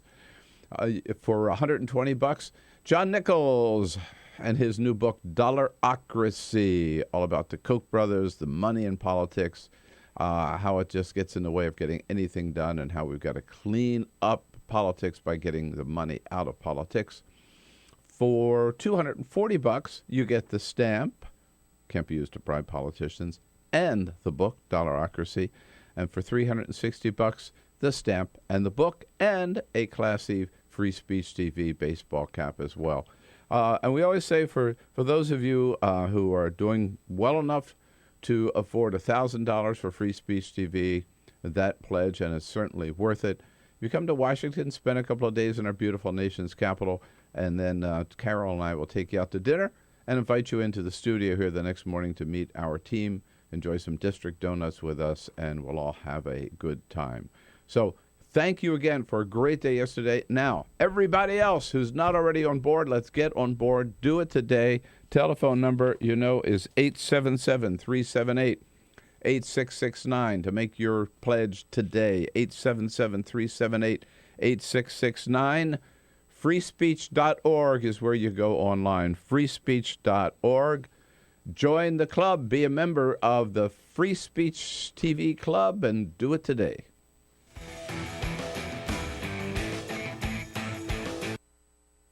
The average text takes your eyes off the road for nearly 5 seconds. At highway speeds, that's enough time to travel the length of a football field. Stop the texts. Stop the wrecks.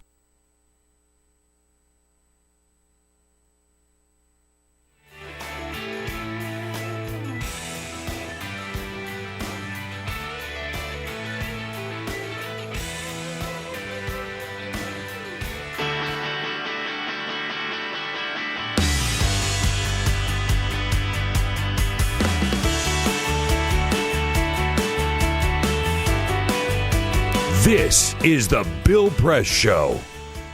Hey, this is Goldie Taylor. I'm sitting in for Bill Press. Tweet your questions to BP Show or hit us up at 866-55-PRESS. Breaking news from CNN. Dylan Roof has confessed to the shooting deaths of 9 people at Emmanuel AME Church. Told investigators he wanted to start a race war. Now, you and I talked about this, during the break. And the specter of the death penalty, Nikki Haley. Nikki Haley this morning came out and said that Dylan Roof should get the death penalty. As a conservative, I would absolutely expect her to come to that. Yeah. Killing 9 people. If there's any, meeting the test for a capital charge, I guess this would be it. As progressives, you hear people say, I'm against the death penalty and all circumstances. Oh, but this might be an exception, kind of thing. My position on the death penalty has changed over the years. If you look at the African American community, we are more socially conservative. If you look at, even the makeup of this church, of Emmanuel AME, voting Democrat strongly. But, a Pew study show that more than half of African Americans still support the death penalty, despite its disparate applications, despite the number of people they're seeing exonerated after spending years on death row, despite the many black and brown faces that, the biblical eye for an eye, still lives with those things. I don't know where I am, honestly. That's interesting. I do think that's a real and genuine feeling. And I think that, look, I'm against the death penalty. Right. I'm against it for him. I'm against it for the Boston Marathon bomber. I was against it for Timothy McVeigh. I think that if you're against the death penalty, you're against the death penalty. Sure. But I'm not going to shed any tears if this guy gets the death penalty. I'll put it that way. Yeah. I think there was one phrase that got me rethinking where I was, that, there's no way to execute, humanely a conscious, creative being. Yeah. I think that struck me in such a huge way that I just began to rethink, really where I am. But we're going to talk more about that after break. This is Goldie Taylor. I'm sitting in for Bill Press on the Bill Press Show. Give us a call. Let's talk about this. This is the Bill Press Show.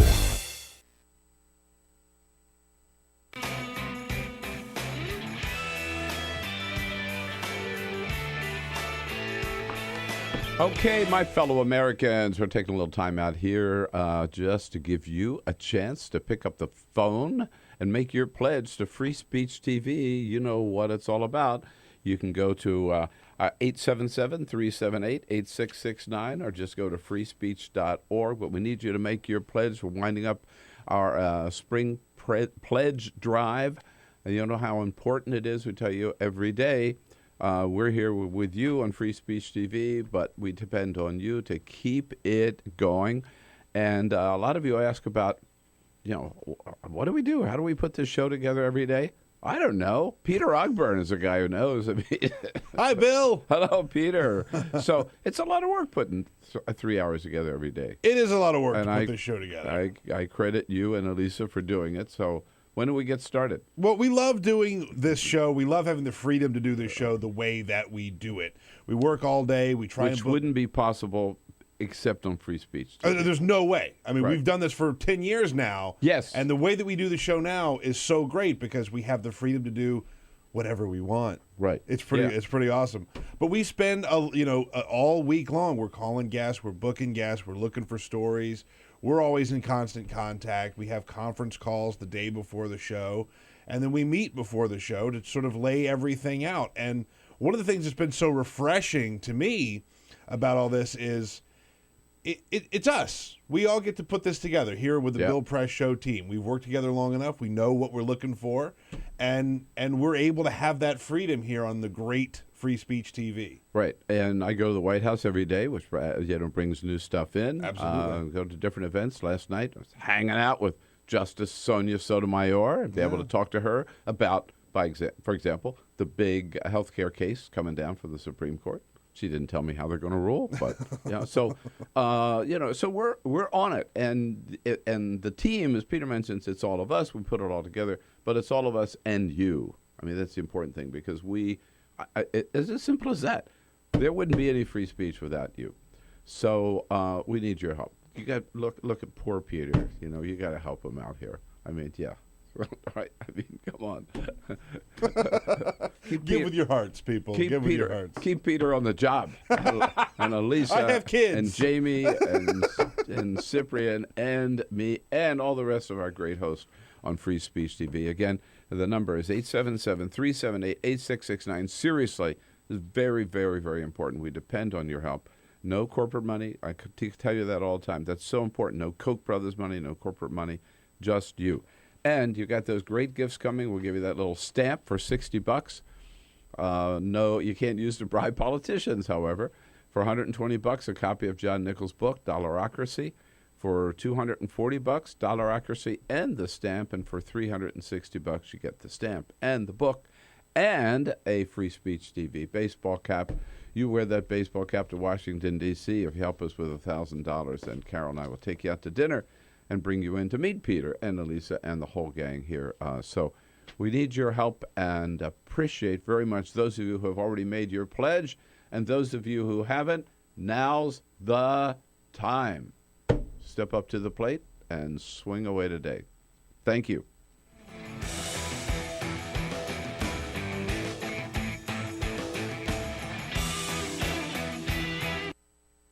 The average text takes your eyes off the road for nearly 5 seconds. At highway speeds, that's enough time to travel the length of a football field. Stop the texts, stop the wrecks.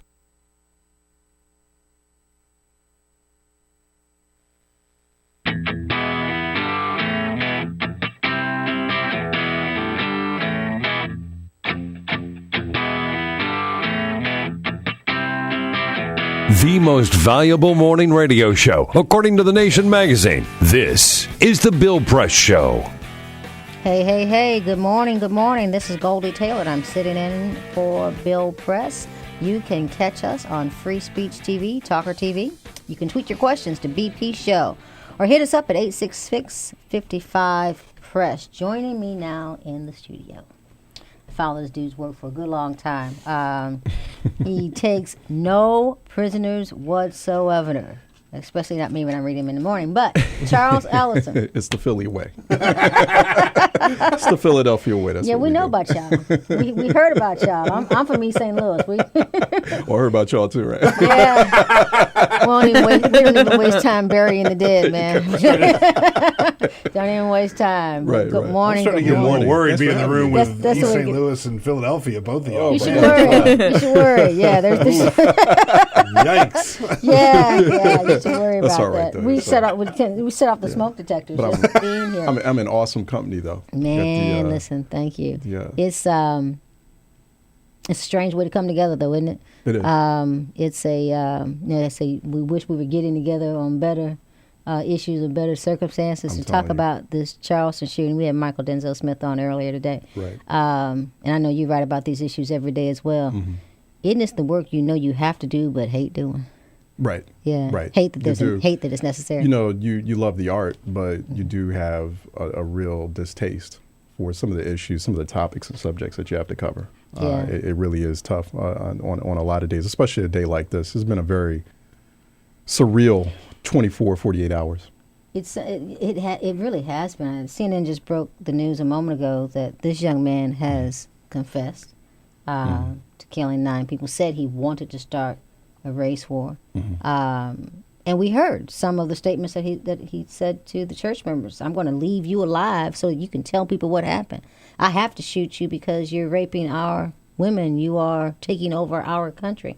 And then you get Nikki Haley and Lindsey Graham and others saying, we don't know why he did this. It's outrageous. Or to hear the Fox News pundits say, it's disgusting to hear this called, a rape crime, a hate crime, when we don't really know what happened. Or this is about an attack on religious liberty, says Bobby Jindal.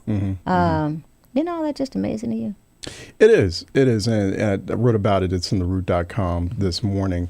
About how important it is, how vital it is for us to make this very important distinction between a hate crime and domestic terrorism. This is, by all accounts, an act of domestic terrorism. In fact, there is a one of the top geopolitical analyst firms in the world, Stratfor. Yeah. Stratfor is called the shadow CIA. And there's a bunch of white dudes out in Austin, Texas, who track geopolitical trends, actually put out an analysis on the Charleston shooting yesterday. And you know what they called it? Domestic terrorism. They didn't even say hate crime. They didn't say hate They crime. were like, this is a reminder of domestic terrorism. Right. And it's a reminder that white supremacist groups actually had been utilizing the lone wolf jihadi model long before the jihadists used it. Oh, absolutely. So the Ku Klux Klan have been doing this for a long time, and Tim even McVeigh. Congress back in the 1870s didn't have trouble officially designating the Ku Klux Klan as a domestic terrorist organization. But for some reason, we know the reasons. We know the reasons. We do. Of course. Everybody wants to avoid that very uncomfortable conversation, one on race and racism, and also no one wants to accept that, yes, domestic terrorism is alive and well here in the United States. It has happened throughout our history. It is as American as Mickey Mantle and Mickey Mouse. Sure. You understand what I'm saying? And so we have to just face that. And I think it's a real, beyond the tragedy of the shooting, I'll go so far as to say it's very tragic that officials there in South Carolina, not just pundits, but state, local, and federal officials have designated this a hate crime. It does a great injustice to the people that died there. It's a great injustice to the memory of so many thousands of African Americans that have died over the past 400 years because of domestic terrorism. So let's call it for what it is. Let's stop using the term hate crime. This is what was a domestic terrorist event. Absolutely. I remember the first time that I actually heard, it came into my consciousness, the idea of domestic terrorism. It was Timothy McVeigh. Yeah. Right. Nichols case blew up a federal center in Oklahoma. There was a report maybe a couple of months ago. Southern Poverty Law Center, the greatest terrorist threat that we have in this nation, is not abroad. It's not even the lone wolf coming out of Al Qaeda or ISIS. It is homegrown lone wolves. And you're right about this history. John Wilkes Booth, James Earl Ray, Lee Harvey Oswald. If you look at the history of lone wolves in this country, that's how it gets done. And so this event, given the environment that we're in, is no surprise. But I've said it. I've said let's call this domestic terrorism. You said it. And you had people on CNN saying, even Don Lemon said it last night. And so there are people calling it for what it is. If Don Lemon is saying it, if Don Lemon is saying it, if Don just goes out on a limb like that, if Don goes out on a limb, let's bring him in. Right. If he goes out there, then you're really working with something. There was a woman who there's a woman who heckled him on the air the other night. Said, "You mad, Don? You mad, Don? This is terrible." And so that was kind of amazing. But if he goes out, but there's a difference between getting our popular media to fess up and say, call it what it is, and getting our federal government to charge it. Absolutely. And so, do you think that there is a chance that will happen in this administration, Loretta Lynch? No, and it, I have to say, maybe I'm going out on a limb here, and I'm in the minority on this. I was very disappointed by the president's presser, his response yesterday. First of all, it took him 15 hours to do it. Right. Okay, the shooting happened 9 p.m. the previous evening. We get around to 11 a.m. in the morning, and still no statement from the president. You go to the White House website, there's a blog up there about honeybees. Come on, man. Charlie Hebdo happened. Paris happened within less than 3 hours snap. They had a statement out. I would have flipped on the lights. Right. I would have flew down. I would have been like, hey, he understands the historic significance of what just happened. This is the most tragic domestic terrorist attack on African Americans, on a black church since 1963, the Birmingham bombing. Absolutely. I mean, fly a helicopter down there, fam. Come on. Absolutely. So, based on his response during the presser, based on his tone, and he was still, he's in a second. He's still very measured. Term. For a man in the second half of the second term, I heard, the anger in his voice, in a way that Barack Obama, the president, expresses anger. He expresses anger a bit differently than maybe I would. There are usually flames coming up behind me when I'm talking. I've seen that. It's majestic. You've seen this. It's majestic. I'm like, there goes Goldie. Yeah. Bam. That's my girl. Bam. Queen of clapback. So that happens, but I think he missed an opportunity. Right.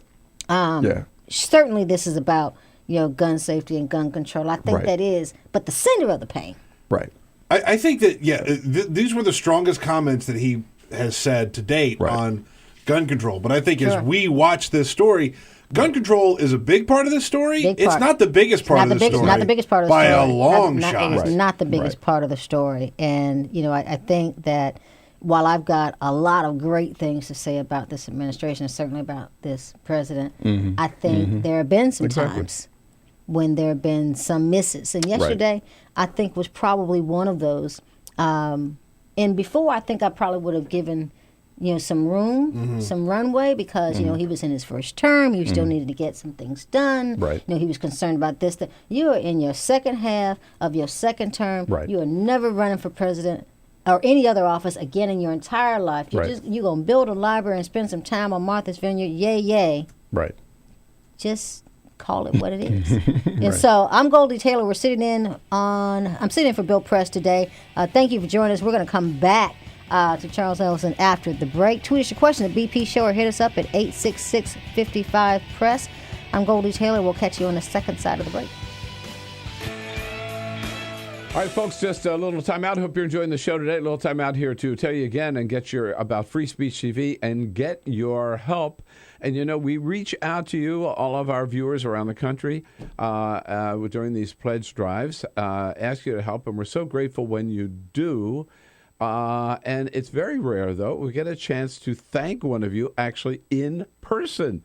So we welcome to the show today and to our studio Craig Tepfer, all the way from Chelsea, Michigan, a regular Free Speech viewer and a very generous contributor to Free Speech. Craig, it's good to see you. It's good to be here, Bill. Thank you for coming in all the way from Chelsea, Michigan. I know last year we met because you were made a $1,000 pledge. You and your daughter came. Carol and I, we all went out to dinner together. Had a good time. That was a lot of fun. Had a great time. Right. And it's good to see you back. So tell us again, why do you really like Free Speech TV? Free speech to me is the dream come true. It's television without commercials, plain and simple. Yeah. And you like the people and obviously in the content on Free Speech? All of the regular programs plus all of the special programs you can't find anyplace else on the television set. It's the one progressive television channel people don't realize is maybe in the country, right? 24/7, where you can always count on going there and hearing good stuff from a progressive point of view. This is true. It's 24 hours a day. All of the programs are great to watch, intellectually stimulating, and have great progressive concepts. Well, we wouldn't be here without people like you, and I want to thank you again personally. And you're back today because you want to make another pledge and challenge people to meet it, right? That's right. I would like to pledge a half of my net worth, 0.5% of my net worth, to match the Koch brothers' donation to the GOP. So I am committing $500. Great. To the Free Speech TV, and hope that your listeners can match that. I think that's a great challenge. All right, so there you go. There's $500 from Craig Tepfer today. You can match that yourself, or a couple of you, 2 or 3 of you, get together, get your family members together, and match this pledge so Craig doesn't feel alone. And we have the help we need on Free Speech to get going. And, of course, you know the way to do so, Craig, you certainly do, is give us a call at 877-378-8669. Number again, 877-378-8669. Or just go to freespeech.org, freespeech.org. And, Craig, the other thing I want to congratulate you on, you are a pioneer in solar energy. I know you have a solar-powered car right now. So you're doing so many great things. I've been doing this for most of my life, wind and solar energy, and supporting environmental groups and organizations that promote solar energy. Well, so good of you to do that, and so good of you to come in. And thanks again for your help for Free Speech TV. And match Craig Tepfer's $500 grant. Thank you, Craig. It's so important. Thank you. TV and online on TawkrTV. This is the Bill Press Show. Hey. Yes, this is the Bill Press Show, and I am Goldie Taylor sitting in for Bill Press. In studio with me this morning is Charles Ellison from the Philadelphia Tribune. You probably know him best from his extraordinary work on theroot.com. Thanks for joining me in the studio this morning. It's a pleasure. Yeah, it's absolutely. I promise it's an honor to be in your presence. I promise I won't catch fire with you in this close proximity. But it's beautiful when it happens. Let me tell you. I'm just sitting back and letting you two have at it because this is great. I'm just so entertained by this. Got that energy going. That's what's up. All right. Spontaneous combustion this morning. But I might combust. Over this flag issue. Yeah. 1992, I think it was. I led a coalition of students across Georgia. Right. To the Georgia State Capitol Dome, right. Well, we promptly got there and in front of all these Georgia troopers with snipers in the air because we had been threatened. Klan had issued threats and such. They were going to blow the place up, yada, yada, yada. But we promptly burned the Confederate flag on the steps of the Georgia Capitol. That's right. And so we were successful in a multi-year campaign of getting that flag changed. Now, in the time since, we boycotted South Carolina, they did I guess they call it a compromise. But this flag is flying over the state capitol in an even more prominent position, I think, today than it ever has been. It is bolted with a padlock to the pole. You can't remove it from the grounds without an act of the legislature. You can't even pull it down to half-mast in honor of victims who were killed in the name of it because of the padlock in place. How ironic, how immoral is it that this flag is still flying? It's immoral. It's also treasonous. That's one thing that we really need to accept about the Confederate flag. It's great if you open up a history book and you happen to see it. Okay, that's fine because we want to cover every aspect and angle of the history as we can. It's a symbol of treason. It even goes beyond it being a symbol of representing the defense of slavery or the defense of a chattel racist institution. It was a treasonous act when you had they were rebels. It was essentially a segment of the population that rose up against the federal government. And they use that flag to essentially represent that act. And so to me, I don't understand why Confederate flags are flying atop state capitals. I get incensed now. I'm a boy from up north, so it also kicks in. And I have to, drive around sometimes. I have to be behind some cat in a pickup truck with a rebel flag on the back. My husband used to be that cat. He we got married. I made him take it off. Take it off. I said, you don't understand what that means. I said, you have no idea what it's not just some. I didn't understand it when I was a kid, and I used to love watching Dukes of Hazzard. Everybody Absolutely. did, but I didn't understand that's why he had it. Right, and I finally looked into the history of it when I was a kid because my grandmother said, you know what, that flag just means a whole lot. It's not something that's just fun to drive around with. That's right. So we need to revisit the history of the Confederate flag. Yeah. We do. It's not even it's a rebel flag. It's when, and it should be banned. I mean, that's just, I don't think it's about free. I kind of draw the hard line. Heritage, not hate. You don't see the Nazi flag being flown around in Germany today. And so, therein lies that. You do have freedom of speech, but our government should not be propping up this flag. I am going to one of my favorite callers this morning, Tony from Chicago. Good morning, Sister Tony. It's Goldie Taylor. You're on Bill Press.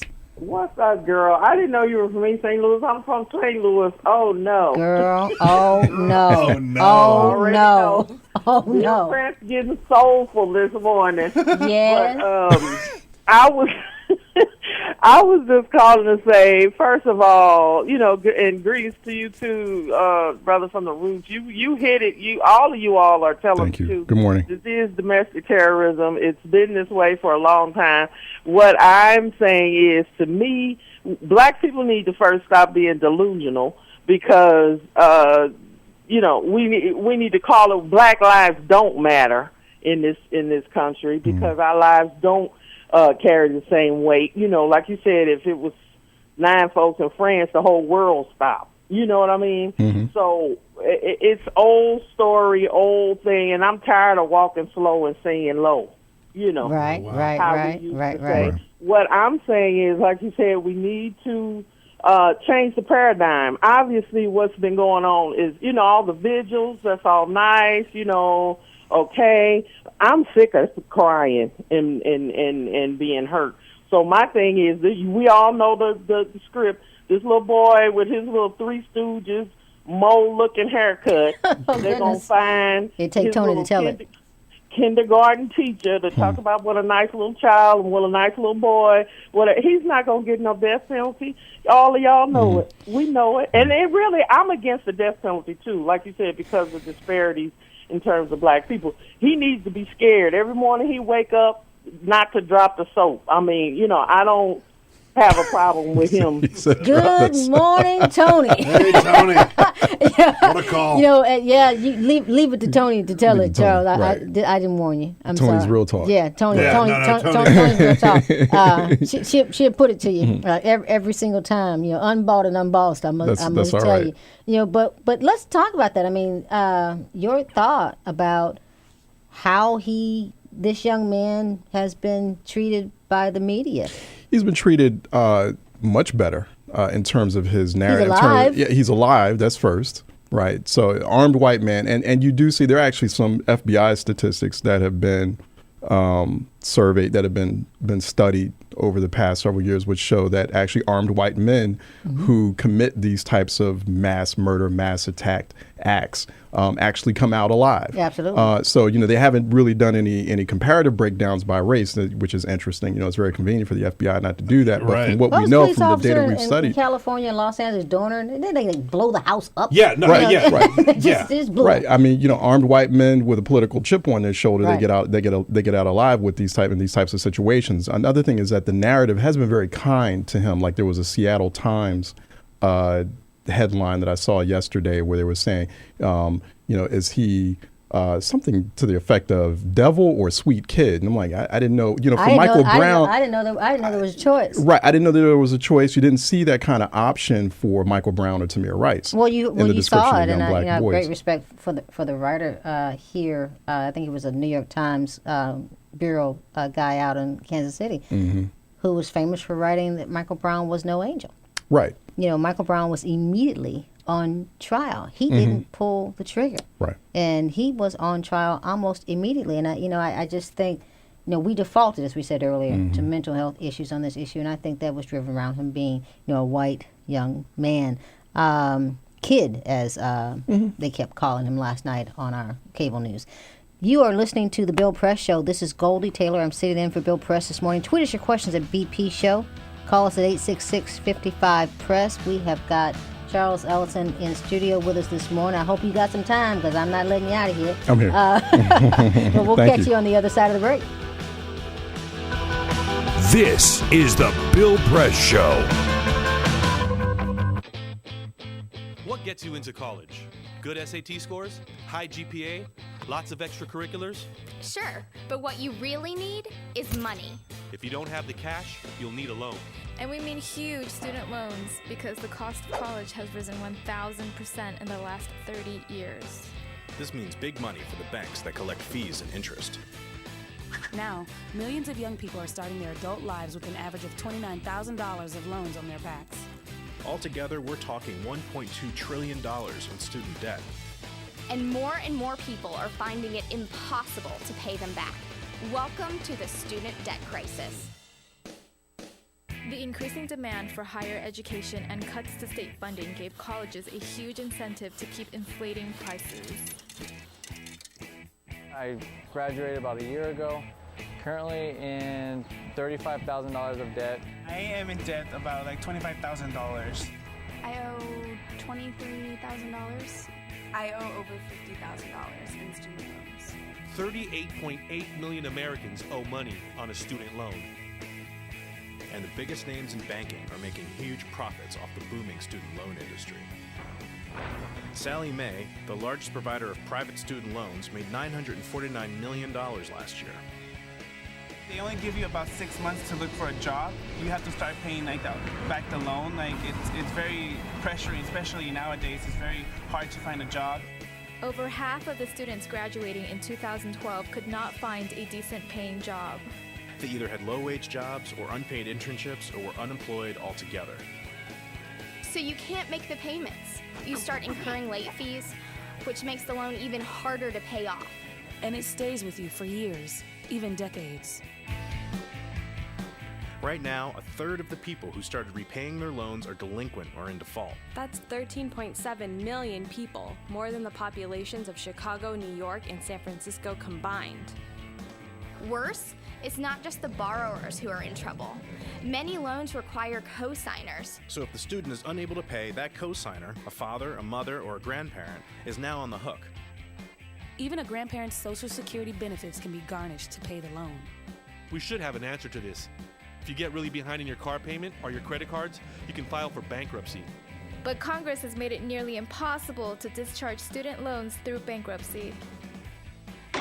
Big institutions make big profits while students try to make ends meet under crushing debt. Is this how we want our education system to work? The whole point of going to college is to get the career you want. But lately I've been discouraged because no one can afford school. You get a job just to pay off your student loans. We need higher education, not higher debt. Sign up to end the student debt crisis at higherednotdebt.org.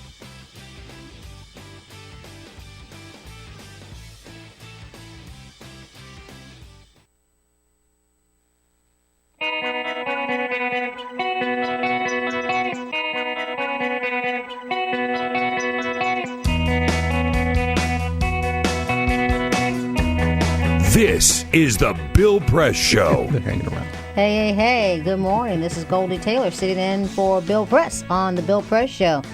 Joining me in the studio is Charles Ellison. Charles, what a conversation this morning. We've got just a few seconds in this thing, but, we talked, during the break about, how do you... They've been fiddle-faddling around about whether or not this is a hate crime as opposed to terrorism. You said you certainly had no hope or confidence that this would be charged, as a terrorist act. How do we get that to happen? And I'm a bit of a cynic, but right now, at the moment, have very little hope that the federal government will designate it or charge it as a domestic terrorist crime. However, if you commence a political strategy that places pressure on the administration to do just that, then there's some hope there. The next political strategy is how do you make this a defining issue for the 2016 election cycle? Yeah. And I think that could come into play too. I think you're right. I got to agree with Tony, our last caller. I'm tired of walking slow and singing low. This is Goldie Taylor. I'm sitting in for Bill Press. We got to catch a quick break. Catch us on the other side. Tweet us. Hit us up at 866. This is the Bill Press Show.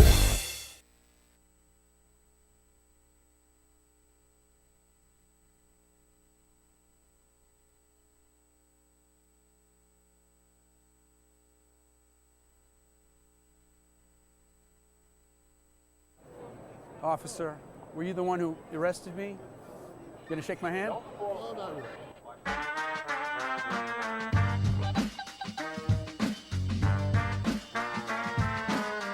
So I got invited to host a vigil called Carry the Names.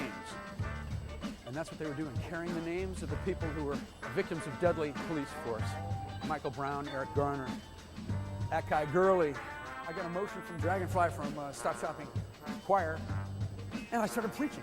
I preached up a storm as best I could, but about a minute and a half into my sermon, the place was flooded with police, Homeland Security, National Guard, state troopers, and I was pushed over and handcuffed so fast, down in the jail, down in the basement. Before you know it, I was out the door, put in prison overnight. The next morning, I'm in court. The same thing happens. I'm just rushed out of there. Then our lawyer, Wiley Steckler, gives me this iPhone. And there, in black and white, in the Gothamist, a popular paper, is this charge by Adam Lisberg, the MTA law enforcement spokesperson for this grand place. His quote is that I, Reverend Billy, physically attacked a police officer. Unbelievable. The feeling of being robbed of my work and life and identity, just the fiction. I did not touch anybody. I did not look. I know how to do this. I'm trained in nonviolence. I did not do anything. It was right here. It was right here. It happened right here. I was simply arrested while I was speaking and taken away, and that's it. the cold feeling in my city, the city that I love, that city spokespersons whose salary I pay for with my taxes, that they would say this. I can just feel the rending apart of the community, that we are not that close. We're not. They are willing to say this, and they think that they can just say anything about anybody and get away with it.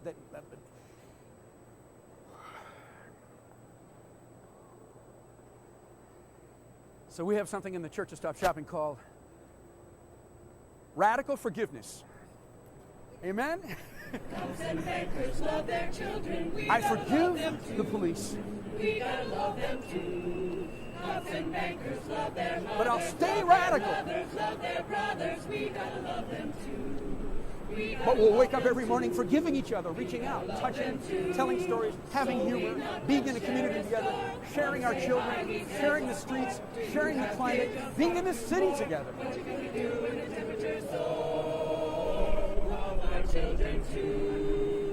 forgiving each other, being grateful to each other, helping each other out, living together, living together.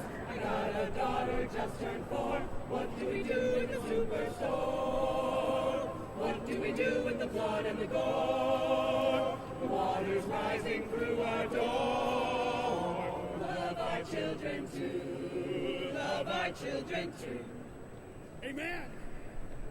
Earth-alleluia.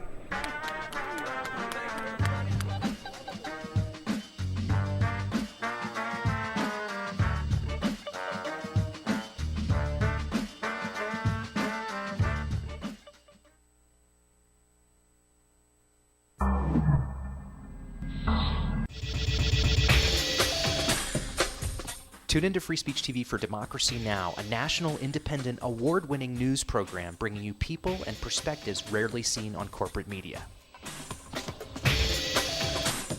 I'm the retired bishop with the Episcopal Church as the bishop for all chaplains in federal service. I read that there was a group of people that represented a sense of injustice that I had. We'd lost Zuccotti. I mean, there was a kind of a hope that maybe Trinity Church would be gracious and give refuge. We picked this day where we would gather and demonstrate that Trinity was closing its ears to what was happening. We marched around the block, and I realized that, my goodness, they're carrying a ladder. And I thought, well, this is the moment.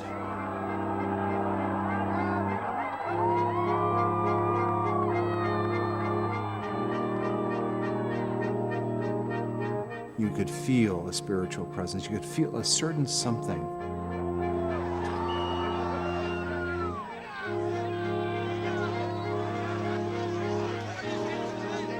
And then the cops came in.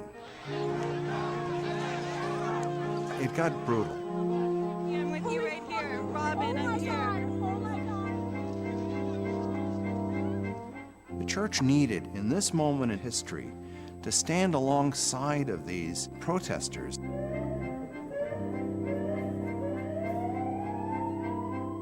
truth of Christ is found in the pews, is found in the institutional church, but it is also found on the streets. It's found in the honesty and the integrity, the insistence of people that you find in Occupy Wall Street.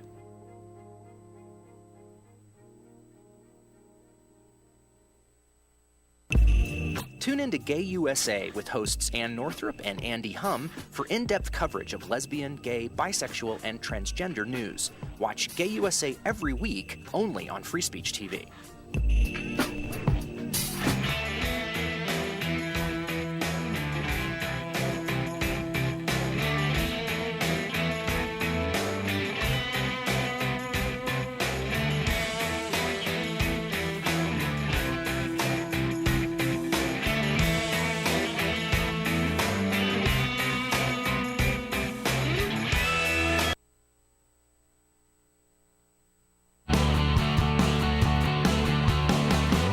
broadcasting around the nation on your radio, on your TV, and online. This is The Bill Press Show. Hey, good morning. You are listening to The Bill Press Show. It is just a few minutes after 6. I'm Goldie Taylor, sitting in for Bill Press. You have been burning up our lines this morning. Keep the calls coming at 866-55-PRESS or tweet us your questions at BP Show. You can, of course, catch us at Free Speech on DirecTV or Dish, Free Speech TV or TawkrTV. But we want to hear from you this morning. We have been doing an awful lot of talking about a Charleston shooting this morning. It's a very, very tough story to cover. But joining me now in the studio is Niall Stanage. Niall, welcome to the show. Niall is from The Hill, an associate editor at The Hill, and we have a lot of ground to cover this morning.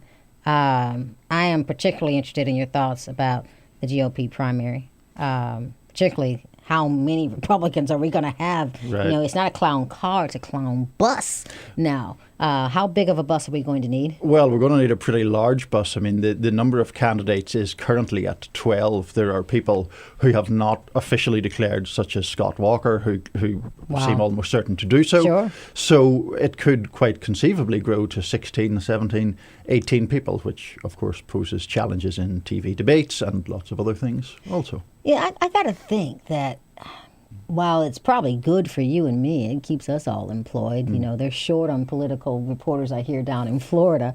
I got to believe that is a bad idea for Republicans to have that many candidates to fracture their primary in that way. I know we're really early, but it just feels like a bad idea for them. Yeah, I mean, I think there's all sorts of negatives just on a practical political level. One is how you host the debates.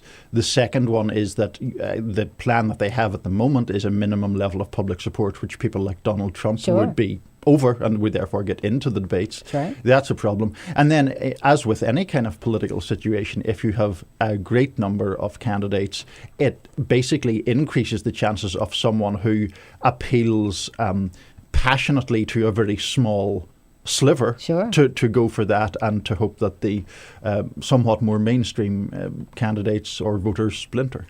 Now, I'm not always one, well, I am always one, to question the motives of others. Yeah, right. Who are we kidding here? Are they all running for president? Really? Well, I mean, do we think Donald Trump honestly believes he's going to be president of the United States? I mean, I think that he certainly has an ego, but I don't think he's really a serious candidate. Sure. I mean, this is something I think that is developing more and more in recent years, which is the idea that one can run for the highest office in the nation as a self-promotional tool. Sure. I mean, that's not probably a terribly healthy thing for democracy, but it's becoming more and more the thing. It is becoming more and more the thing. I've noticed, is, especially in these last two campaign cycles, that they figured out they can sell more books, get higher speaking fees, that kind of thing, in the way of Trump. I don't know if this has helped or hurt his ratings for The Apprentice or some of the other shows that I think he co-produces with Burnett and those guys out there. I don't know what's in it for him particularly. Some of the others, sure. Ben Carson, sure. His book sales have gone through the roof. Right.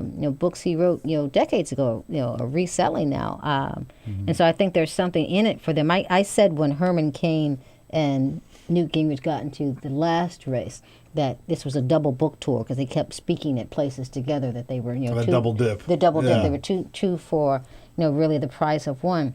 But I gotta believe that somebody like Trump, even though he's probably not serious about this race, that he could hurt. That he could be a grenade in the middle of the field. Yeah, I mean, I think you saw that. He was lobbing quite a few grenades even in his announcement speech, which was pretty free form, would be a kind of polite way of putting it. It was like art. It was just sort of flowing, right? It wasn't flowing, but not quite as gracefully as the word flowing suggests. His hair flows more gracefully than that press conference. It was flowing in a rather aggressive, bombastic fashion. So, things like that are difficult. And, I mean, some people have suggested that could more serious candidates actually help themselves by kind of slapping him down in a debate by sort of saying that he is not serious. But so far, there hasn't been a great deal of evidence that is the approach of the Republican candidates to him. I think people want to ignore that he's there, but I don't know that they can. Speaking of people you can't ignore who are there, how about Bernie Sanders? Bernie Sanders is getting a lot of momentum, Bernie-mentum. I mean, I think that his support speaks to a desire among Liberals to find someone who is a really authentic champion for their beliefs. It speaks to a long-standing distrust or unease with some things regarding Hillary Clinton. And let's not forget that the first couple of contests in this race are in Iowa, where the Democratic vote is quite liberal, and in New Hampshire, which is adjacent to where Bernie Sanders is from. Now, that's not to suggest that he's going to run the table or anything like that, but Hillary Clinton entered this race as such a dominant favourite that even these recent polls that we're seeing. Then you get to Nevada and South Carolina. Yeah, it's an interesting thing happening, right? And this happens every so often. When we had Dennis Kucinich was running for president, and there were a lot of people that listen to this show or watch this show that would say, we're on board with Kucinich. We're not going to get on board with anybody else. We're on board with Dennis Kucinich. Or, Ron Paul in the Republican race. These outliers who realistically don't really have a chance, but sort of capture something, but this seems to be a little bit different. This feels different. And I don't know if it's the time or the fact that his message is able to be put out there more effectively through social media or more connectivity or what it is. But he also is more of a real politician and has gotten more stuff done than either of the people I mentioned. He is, but you could see, when Kucinich ran, the nominee could walk away without ever having to talk to Kucinich again. I don't think that Hillary Clinton gets out of this without reconciling with the Bernie Sanders voter. I think she needs each and every one of them at the poll come that November election, and that's saying that she probably comes out of this winning. I don't see how she loses this at this moment. I've heard murmurings that John Kerry is thinking about challenging her. Gosh, would that be an interesting race? Oh, it's like a real sleeper. But but she's going to need the Sanders voter. Well, I mean, also I think in general the number of moderate or persuadable voters in this country at the moment is ever declining, it seems to me. So therefore you do have to make people who would be voting for Bernie Sanders in a primary passionate about backing your candidacy in a general election if you're Hillary Clinton. And also, to the point that both you and Peter have raised, I mean, I do think that the issues of economic inequality and of corporate power, those things, I mean, I've lived in the United States now 12 years. Those things have become much more mainstream and frankly much more popular than they were even a decade ago. I've got to tell you that. When Bill Clinton won his first election to president, they had put together this coalition, and every election is won by coalition. They put together this coalition, and it wasn't just, African-American liberals and women voters. They had blue dog Democrats at the time, of which they were, these ELC, DLC, the DLC leader, DLC Democrats out there. They don't exist anymore. Right. For the few of them that are left, like a Sanford Bishop of Georgia, who is a fairly conservative Democrat, serves a district high in agriculture, that kind of thing. He's on the side of the farmers each and every time. Doesn't have to step out on some of these other more progressive issues because his district just, doesn't really care about them. And so there are a few Sanford Bishops left in this world. And Hillary Clinton sort of came from that, that stock. What coalition does she build now in terms of, capturing the presidency generally? Certainly, and that was your middle. They're now Republicans. Right. The country's polarized and stretched out the middle so thin that it almost sort of doesn't exist anymore. And I think that's what I mean by she really does need the Sanders voters. She really does have to build a brand new coalition. And part of that coalition is what Barack Obama built in 08 and 12. Can she afford Right. Well, also, to that point, one of the questions about building that coalition is, do the constituent parts of that coalition believe her? Yes. Do they think that she's sincere in wanting her do they believe her? to come on to that kind of ground? I mean, it's interesting the way her rhetoric has changed. I covered the 2008 campaign very closely, and her skepticism of the kind of things that Barack Obama represented at that time was very, very clear. It was very clear. And now she has become much more, well, the words that she says are much more aligned with the kind of liberal values that he represented in that election. They do much more closely align. But, my question for progressives becomes, and, you got to wonder how pragmatic we're going to need to be come November of 2016. Because we can say, we don't believe her, or we don't know if we can believe her. Mm-hmm. But I can tell you some things you can believe about Republicans and conservatives that you don't want. I can point to you a lot of things that you know for sure about them. And so is that the risk you want to take? Well, can you gamble? Do you gamble on Hillary Clinton, or do you take in this devil that you do know by either staying home or crossing over to vote Republican? Mm-hmm. Will progressives take the gamble?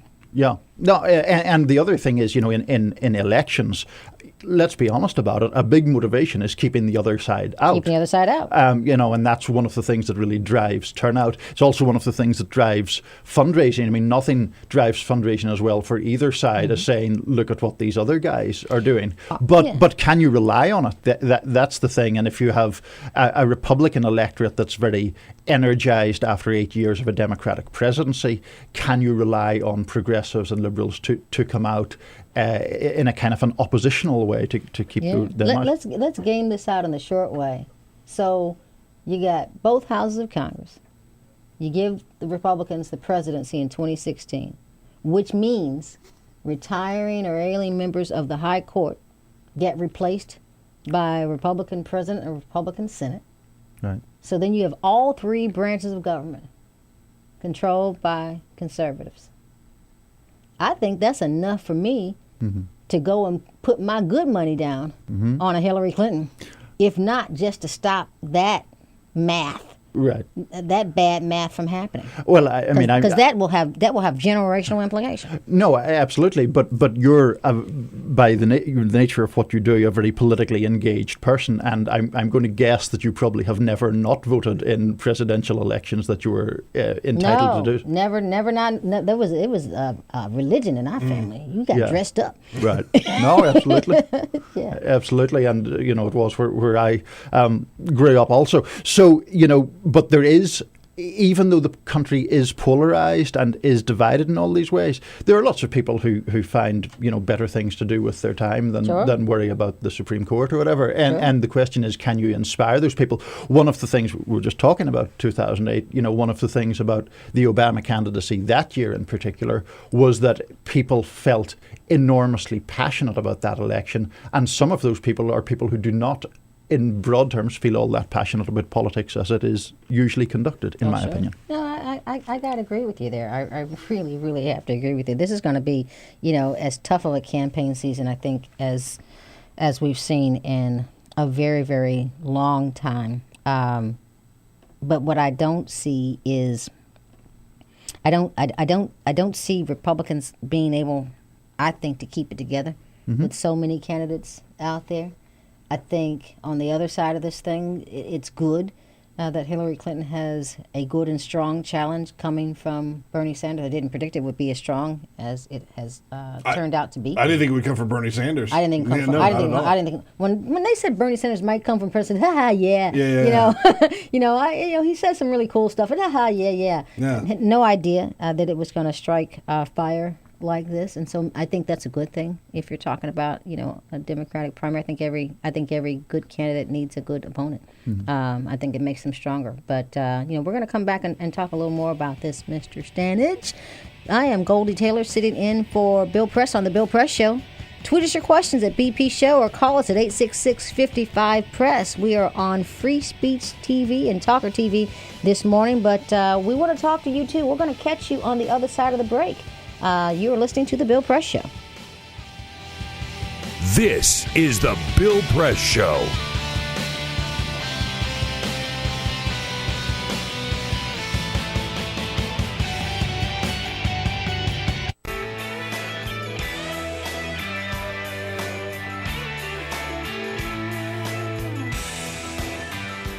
Okay, friends and neighbors, here we go. A little time out to talk about free speech here as we wind down on our pledge drive for this spring. And you've heard me bitch and moan and complain and kind of try to shame you into making your pledge to Free Speech TV. Well, today, a little change of pace because I just want to say good news. Good news. We had our best day ever. Yesterday far exceeded our goal of $1,500 a day, for which we are very, very grateful. Thank you, thank you, thank you. And it just proves that when it comes to Free Speech TV, you sort of act like you did during college. You put off studying for the exams until the very last minute, and then you get to it. But even with the delay, we thank you for stepping up to the plate. And, of course, we challenge all the rest of you who haven't yet made your pledge to get with the program here. Join the team, join the family, be part of the Free Speech TV club, and make your pledge today. Don't get left out. Don't be just a couch potato who enjoys Free Speech TV without doing your share to make it possible. And again, don't worry about it. Any gift, any one-time pledge you can make, any one-time gift to Free Speech TV, no gift is too small and no gift is too large. That's the way the family works here. You know, we do our job of bringing you this programming every day. Remember, the only progressive 24/7 full-time television channel in the entire country, commercial-free, totally independent. We bring you the best progressive programming every day, and you help us with the resources to make it possible. Just to sweeten the pot a little bit, if you can help us with $60, we'll send you one of those funny little stamps that cannot be used. Stamp your dollar bills, cannot be used to bribe politicians.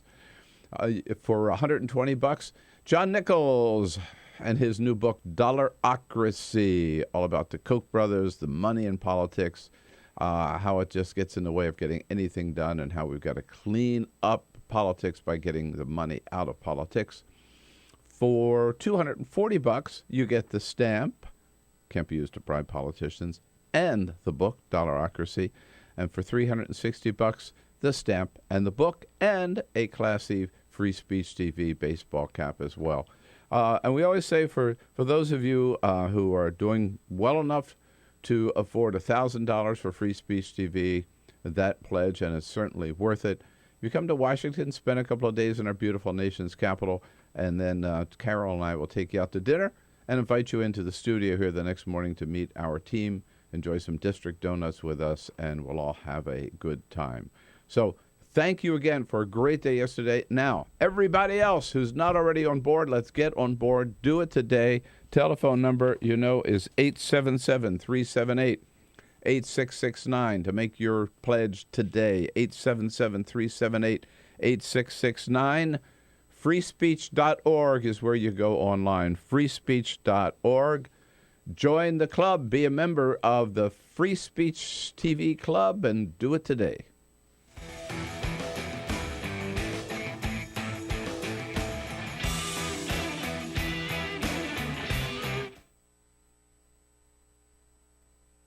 The average text takes your eyes off the road for nearly 5 seconds. At highway speeds, that's enough time to travel the length of a football field. Stop the texts. Stop the wrecks.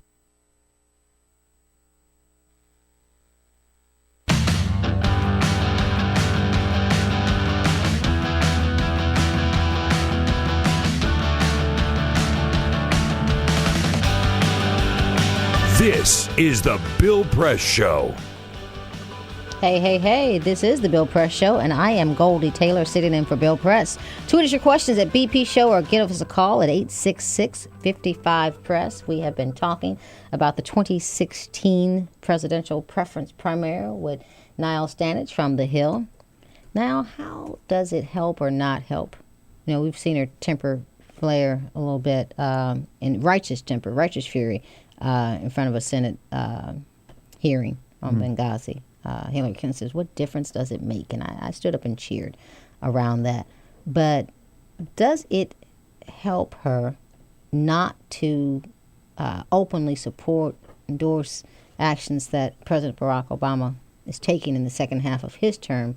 You know, when he's got an entire coalition, strong coalition, still standing out there that she's going to need come Election Day. I don't think it does, really, because I think Hillary Clinton, one of the criticisms of her is always that she's too cautious and that she's too calculating. And I think she has to be careful about playing into that stereotype, whether it's trade or whether it's any other topic. And there is, in American politics generally, but also in her case, a tendency to talk in generalities, and even I know you've been speaking about Charleston quite a lot, but It was things about, well, we all stand together and all of that. Well, I mean, certainly the vast swathe of the population are horrified by it, but there are actually real differences here. And what are you going to do about some of the inequities that exist in this country? So whether it's that, whether it's trade, whether there's a number of other things, I don't think that excessive caution necessarily serves her terribly well. No, I don't think it does. And it was amazing to me that actually before Charleston ever happened, Bernie Sanders put out a Black Lives Matters statement. I was absolutely stunned. I think he's the only candidate on either side of the aisle that has invoked the disparities dating back and through the civil rights movement. The position we find ourselves, today in terms of, economic apartheid that exists in our cities. Yeah, this old white guy from Vermont has been walking the walk for quite some time on racial inequality, and including talking about Charleston as an act of terror yesterday, shortly, in its immediate aftermath, which most politicians have not done. I have found it, refreshing in so many ways. I still have a long way to go in terms of where I'm going to come down, in terms of my own personal voting, preference and what our family will do around this. But Bernie Sanders is saying some very interesting things, and he has a track record that sort of, really backs that up. Do I expect that Hillary Clinton will be the nominee? Well, sure I do. I do expect that, but I need to. I got to do what's right for my own voting preference. But you are listening to the Bill Press Show. I want to thank you, Niall Stanage, for joining us today. I am Goldie Taylor. We are sitting in for Bill Press today. Tweet us at BP Show or call us at 866-55-PRESS. I'll catch you on the other side of the break.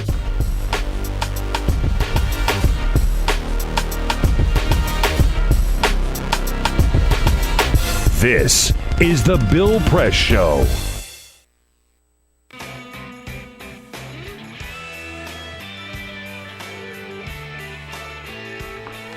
Okay, my fellow Americans, we're taking a little time out here just to give you a chance to pick up the phone and make your pledge to Free Speech TV. You know what it's all about. You can go to 877-378-8669 or just go to freespeech.org. But we need you to make your pledge. We're winding up our spring pledge drive. And you know how important it is. We tell you every day. We're here with you on Free Speech TV, but we depend on you to keep it going. And a lot of you ask about, what do we do? How do we put this show together every day? I don't know. Peter Ogburn is a guy who knows. Hi, Bill. Hello, Peter. So it's a lot of work putting 3 hours together every day. It is a lot of work to put this show together. I credit you and Elisa for doing it. So when do we get started? Well, we love doing this show. We love having the freedom to do this show the way that we do it. We work all day. We try Which wouldn't be possible except on Free Speech. There's no way. I mean, We've done this for 10 years now. Yes. And the way that we do the show now is so great because we have the freedom to do whatever we want. Right. It's pretty awesome. But we spend all week long. We're calling guests. We're booking guests. We're looking for stories. We're always in constant contact. We have conference calls the day before the show, and then we meet before the show to sort of lay everything out. And one of the things that's been so refreshing to me about all this is it's us. We all get to put this together here with the Bill Press Show team. We've worked together long enough. We know what we're looking for, and we're able to have that freedom here on the great Free Speech TV. Right, and I go to the White House every day, which brings new stuff in. Absolutely. Go to different events. Last night I was hanging out with Justice Sonia Sotomayor and be able to talk to her about, for example, the big healthcare case coming down from the Supreme Court. She didn't tell me how they're going to rule, but so we're on it, and the team, as Peter mentions, it's all of us. We put it all together, but it's all of us and you. I mean, that's the important thing, because it's as simple as that. There wouldn't be any free speech without you. So we need your help. You got look at poor Peter. You got to help him out here. I mean, yeah. Right. I mean, come on. Give with your hearts, people. Give with your hearts. Keep Peter on the job. And Elisa. I have kids. And Jamie and Cyprian and me and all the rest of our great hosts on Free Speech TV. Again, the number is 877-378-8669. Seriously, this is very, very, very important. We depend on your help. No corporate money. I could tell you that all the time. That's so important. No Koch brothers money, no corporate money, just you. And you got those great gifts coming. We'll give you that little stamp for $60. No, you can't use to bribe politicians, however. For $120, a copy of John Nichols' book, Dollarocracy. For $240, Dollarocracy and the stamp. And for $360, you get the stamp and the book and a Free Speech TV baseball cap. You wear that baseball cap to Washington, D.C. If you help us with $1,000, then Carol and I will take you out to dinner and bring you in to meet Peter and Elisa and the whole gang here. So we need your help and appreciate very much those of you who have already made your pledge, and those of you who haven't, now's the time. Step up to the plate and swing away today. Thank you.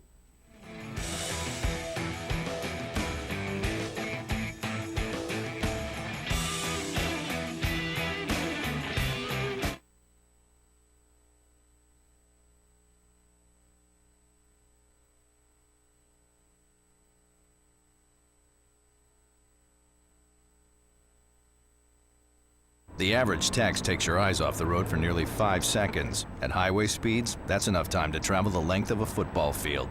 Stop the texts, stop the wrecks. The most valuable morning radio show, according to The Nation magazine. This is The Bill Press Show. Hey, this is The Bill Press Show, and I am Goldie Taylor, sitting in for Bill Press. It's a little bit after 8:30. We have covered quite a bit of ground this morning. Got a little bit of ways to go, but I am so excited to have Daniela Gibbs-Leger in the studio with me this morning. She is Senior Vice President for Communication Strategy for the Center for American Progress. I am so glad and honored to have you with me this morning. Thank you. Honey girl, what a week. Oh, it has been a week. It's been a week. I have we started this week, and I swore I would not say this name aloud again. But we started this week talking about a woman who professed to be, has built an entire backstory of being in the wrong skin. Mm-hmm. A young white girl who grew up to be a black woman, she says. What the girl's name is again now? Rachel. I put it out my mind already. That's powerful. I put it out my mind That's already. good. That is respect good. For being able to push this that far out. Got her name. Rachel Dolezal. And I don't forget it because she did awaken a pain in me. Mm-hmm. I don't know how it may not have impacted you, but she did awaken a pain in me that seemed to erase the history that my mother's sisters, our family, our women came through. I mean, how did it hit you? It made me angry on so many levels. It made me angry that it made me so angry that I was caring about this random person from Spokane. And it made me angry because when I listened to her Melissa Harris Perry interview, and she said that because she was the mother of black children that she just sort of went there, or whatever that weird phrase that she used. There? I was like, what the land of black India. Yeah. And I was like, you know what? I am married to a man whose mother is white. May her soul rest in peace. And I'm like, you are disrespecting my late mother-in-law by saying that the only way to parent a black child as a white mother is to somehow say, well, I'm black. Absolutely. Get out of here. Get out of here. Get out of here. Oh, it made me so angry. There's a book out, been out for 15, 20 years now, called The Color of Water. And I happen to know the family that it chronicles, the McBride family. We're talking about a family of, I think it's 7 to 9 kids. They turned out to be doctors, lawyers, and Indian chiefs. This is largely a black family. And they grew up never really knowing the ethnicity of their mother. Really? She happened to be white. She Wow. was slave. But she never said anything to her children. When children said, Mama, what color are you? She said, I'm the color of water. Which Wow. is, became the title of this book. She understood that her race would be whatever the society reflected it, really to be. But that she had a job to do in terms of raising these black children. Yeah. She never told them they were the color of water. Right. They were black. She was very clear, really about that. But just a testament to the strength of someone who is white. Yeah. Raising black children. It can be done, is done successfully, in this country every day. Yeah. But I think it's greater harm to these children to say that I now have become you. Right. I think that's great harm. Yeah, I think it does. It erases sort of the history of what it means to be black in this country. You and I, like, if we walk out of this door, we can't say, you know what, I'm not black today. I bet she didn't change that driver's license, though. Yeah, right? I bet she didn't. But, and I say, put her out. I made a parody video that some people have seen about my own interview with, Miss Rachel. That did sound well out there, and I really enjoyed my own sort of striking interview with her. But after I did it, I set it aside and said, no more helping you out, because the more I talk about you, the better chance you are to get in a book deal. The better chance that the more I talk about you, the less I can talk about the black lives, the authentically black lives that really matter, and black young boys, men and women. And then the next day, the Charleston shooting happens. Yeah. And I saw, a dear friend, love him, Questlove, tweets, so you want to switch teams now? Oh, did he really? Yeah. Yeah. Yeah, I don't want to hear from her again, but I am curious what her answer to that question would be. This is central to the whole, as we make this transition into talking about this, central to the whole problem with her, right? Like, we can sit here as 3 black women, because I identify as a black woman. I'm a wealthy white woman. I was born with the wrong purse. I'm trans-tendered. We're at this great moment, I think, for black culture, right, where it's becoming more mainstream in arts, and there are better movies, and this movie Dope that's opening up this weekend.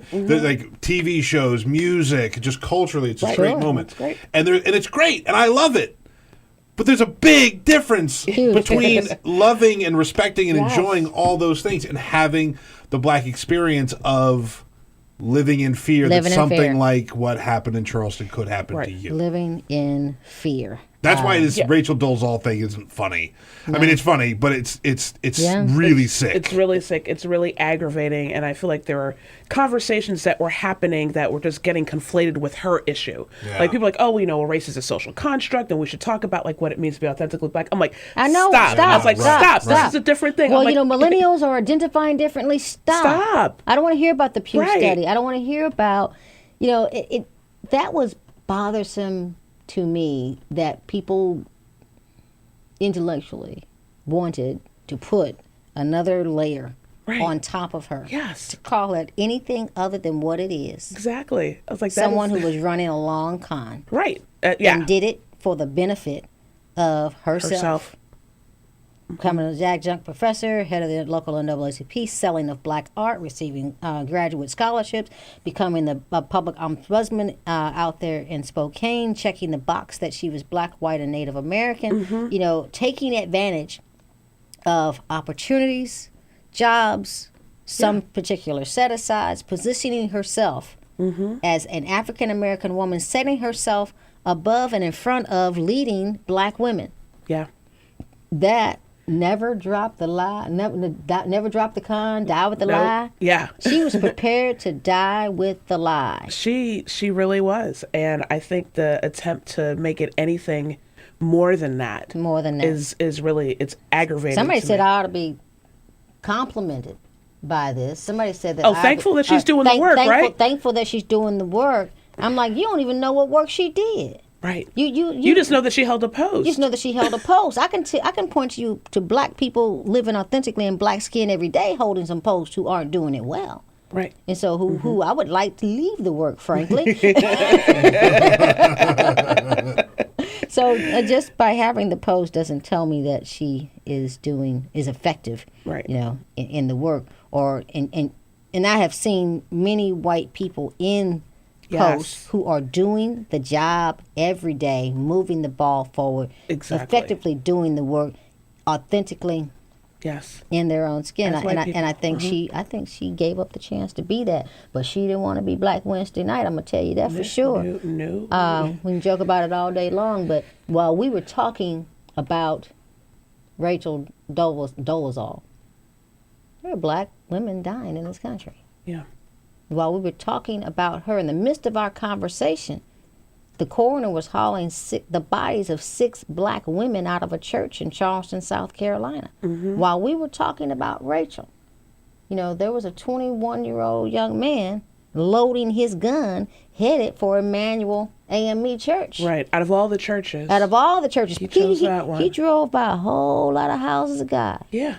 To get to that church. He knew what he was doing. He knew what he was doing, and he knew that church could make him famous, above all else. So while we were talking about Rachel, real life for black women in this country were going on. We're going to come back and talk some more after the break. But we're going to get off Rachel and move on to what's real here. You are, thank you. I am Goldie Taylor sitting in for Bill Press today. Hit us up at BP Show on the Twitters, or you can call us at 866-55-PRESS. We're coming back on the other side of the break, and we're going to leave Miss Rachel alone this morning. This is the Bill Press Show.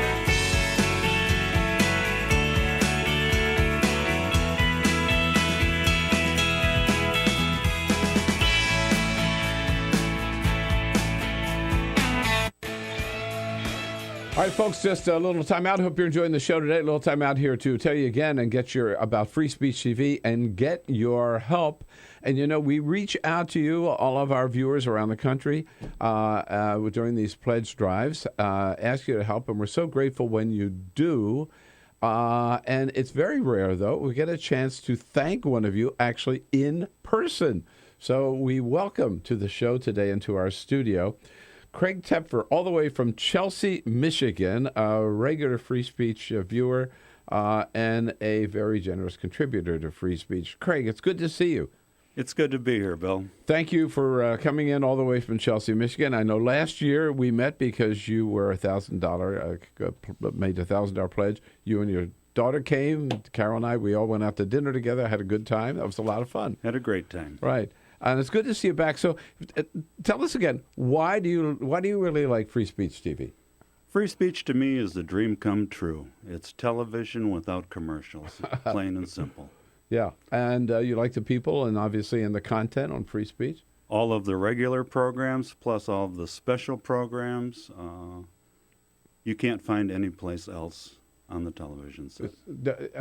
It's the one progressive television channel people don't realize is maybe in the country, right? 24/7, where you can always count on going there and hearing good stuff from a progressive point of view. This is true. It's 24 hours a day. All of the programs are great to watch, intellectually stimulating, and have great progressive concepts. Well, we wouldn't be here without people like you, and I want to thank you again personally. And you're back today because you want to make another pledge and challenge people to meet it, right? That's right. I would like to pledge a half of my net worth, 0.5% of my net worth, to match the Koch brothers' donation to the GOP. So I am committing $500. Great. To the Free Speech TV, and hope that your listeners can match that. I think that's a great challenge, all right? So there you go. There's $500 from Craig Tepfer today. You can match that yourself, or a couple of you, 2 or 3 of you, get together, get your family members together, and match this pledge so Craig doesn't feel alone. And we have the help we need on free speech to get going. And, of course, you know the way to do so, Craig, you certainly do, is give us a call at 877-378-8669. Number again, 877-378-8669. Or just go to freespeech.org, freespeech.org. And, Craig, the other thing I want to congratulate you on, you are a pioneer in solar energy. I know you have a solar-powered car right now. So you're doing so many great things. You know, I've been doing this for most of my life, wind and solar energy, and supporting environmental groups and organizations that promote solar energy. Well, so good of you to do that, and so good of you to come in. And thanks again for your help for Free Speech TV. And match Craig Tepfer's $500 grant. Thank you, Craig. It's so important. Thank you.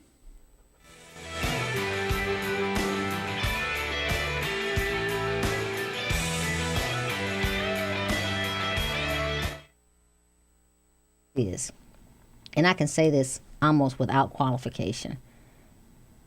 We are going to know Rachel Dolezal's name, no matter how much I put it out of my mind, for at least the next several years.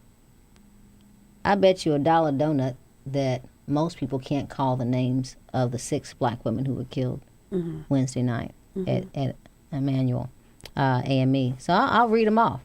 Reverend Sharonda Coleman Singleton, 45 years old, mother of 3, coached girls track, son who played an awesome baseball player.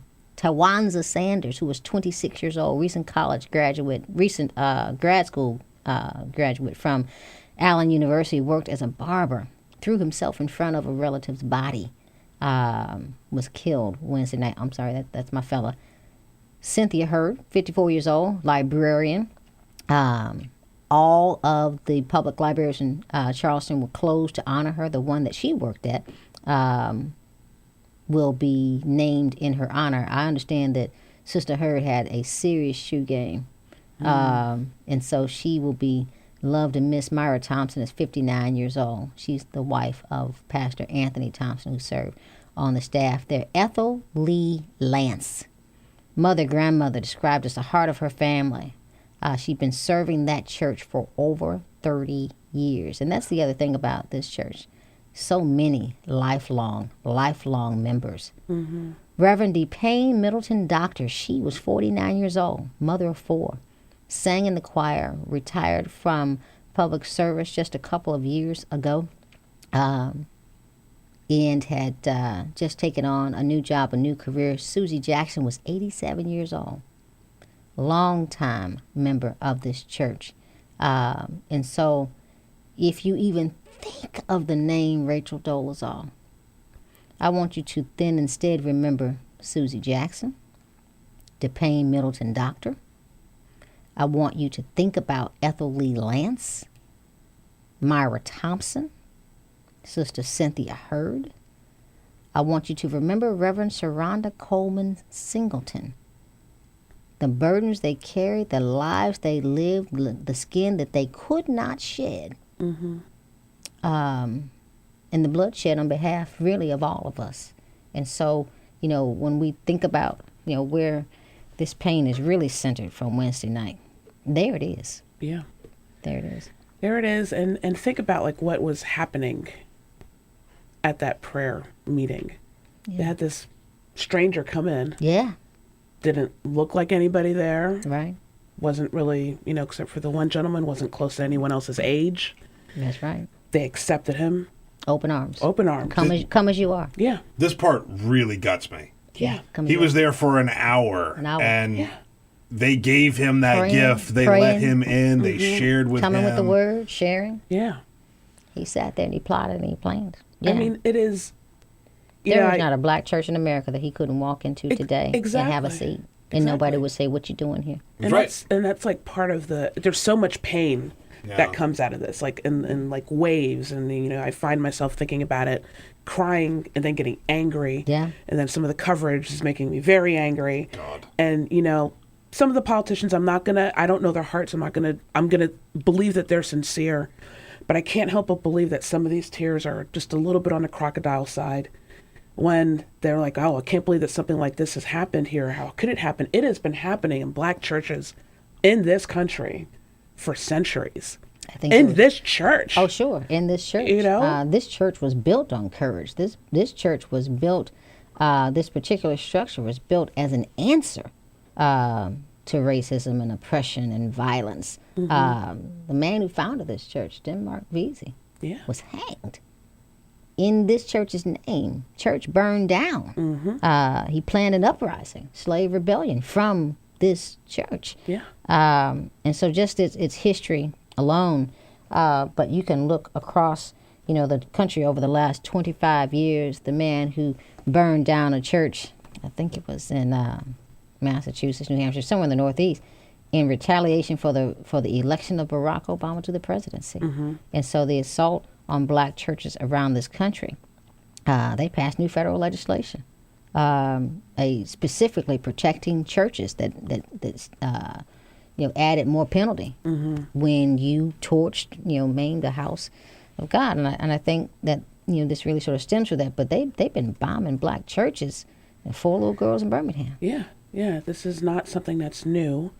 And South Carolina, that had happened there is just, I can't look past that flag that's flying on the grounds of the state capitol. I just can't. Cannot look past and it. I've been getting in arguments with people on Facebook, on Twitter, and I'm like, you're not going to convince me that's okay. And it's flat out anti-American. If you It's claim to be a patriot, yeah, claim to be,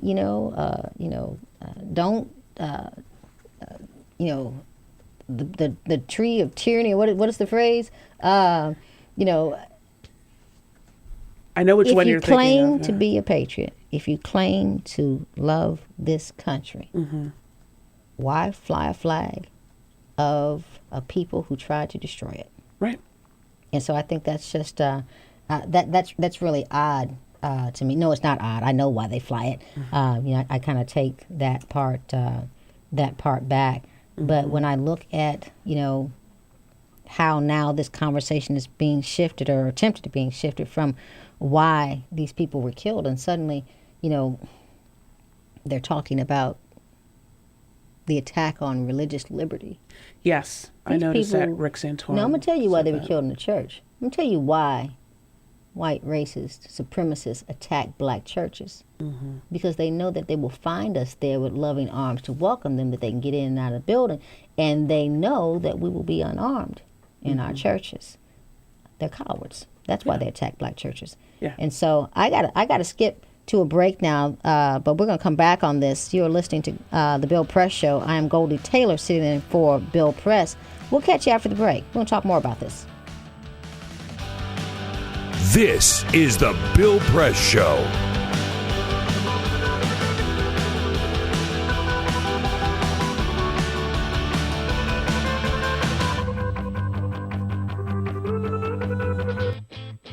What gets you into college? Good SAT scores? High GPA? Lots of extracurriculars? Sure, but what you really need is money. If you don't have the cash, you'll need a loan. And we mean huge student loans because the cost of college has risen 1,000% in the last 30 years. This means big money for the banks that collect fees and interest. Now, millions of young people are starting their adult lives with an average of $29,000 of loans on their backs. Altogether, we're talking $1.2 trillion in student debt. And more people are finding it impossible to pay them back. Welcome to the student debt crisis. The increasing demand for higher education and cuts to state funding gave colleges a huge incentive to keep inflating prices. I graduated about a year ago, currently in $35,000 of debt. I am in debt about like $25,000. I owe $23,000.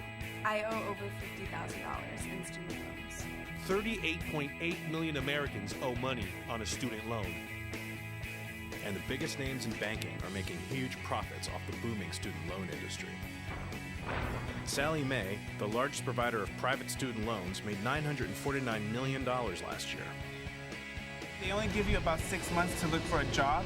You have to start paying back the loan. It's very pressuring, especially nowadays. It's very hard to find a job. Over half of the students graduating in 2012 could not find a decent paying job. They either had low-wage jobs or unpaid internships or were unemployed altogether. So you can't make the payments. You start incurring late fees, which makes the loan even harder to pay off. And it stays with you for years, even decades. Right now, a third of the people who started repaying their loans are delinquent or in default. That's 13.7 million people, more than the populations of Chicago, New York, and San Francisco combined. Worse, it's not just the borrowers who are in trouble. Many loans require co-signers. So if the student is unable to pay, that co-signer, a father, a mother, or a grandparent, is now on the hook. Even a grandparent's Social Security benefits can be garnished to pay the loan. We should have an answer to this. If you get really behind in your car payment or your credit cards, you can file for bankruptcy. But Congress has made it nearly impossible to discharge student loans through bankruptcy. Big institutions make big profits while students try to make ends meet under crushing debt. Is this how we want our education system to work? The whole point of going to college is to get the career you want, but lately that's been discouraged because no one can afford school. You get a job just to pay off your student loans. We need higher education, not higher debt. Sign up to end the student debt crisis at higherednotdebt.org.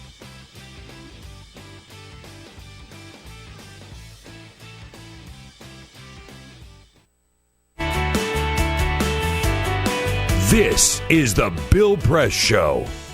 Hey, this is Goldie Taylor, and I have been sitting in for Bill Press today. It's been an absolute awesome honor. Daniela Gibbs-Legier from the Center for American Progress is with me this morning. I want to thank you for joining me. These stories, have been really, really hard to tackle. But, in our last few minutes this morning, what do we do now?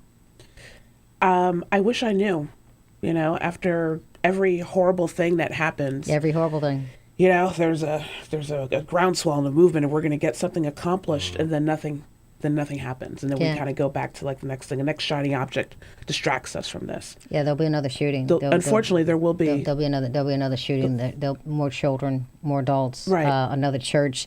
Another unarmed black man. Another 7-year-old girl sleeping in her room in Harlem. I mean, it will happen again, and so.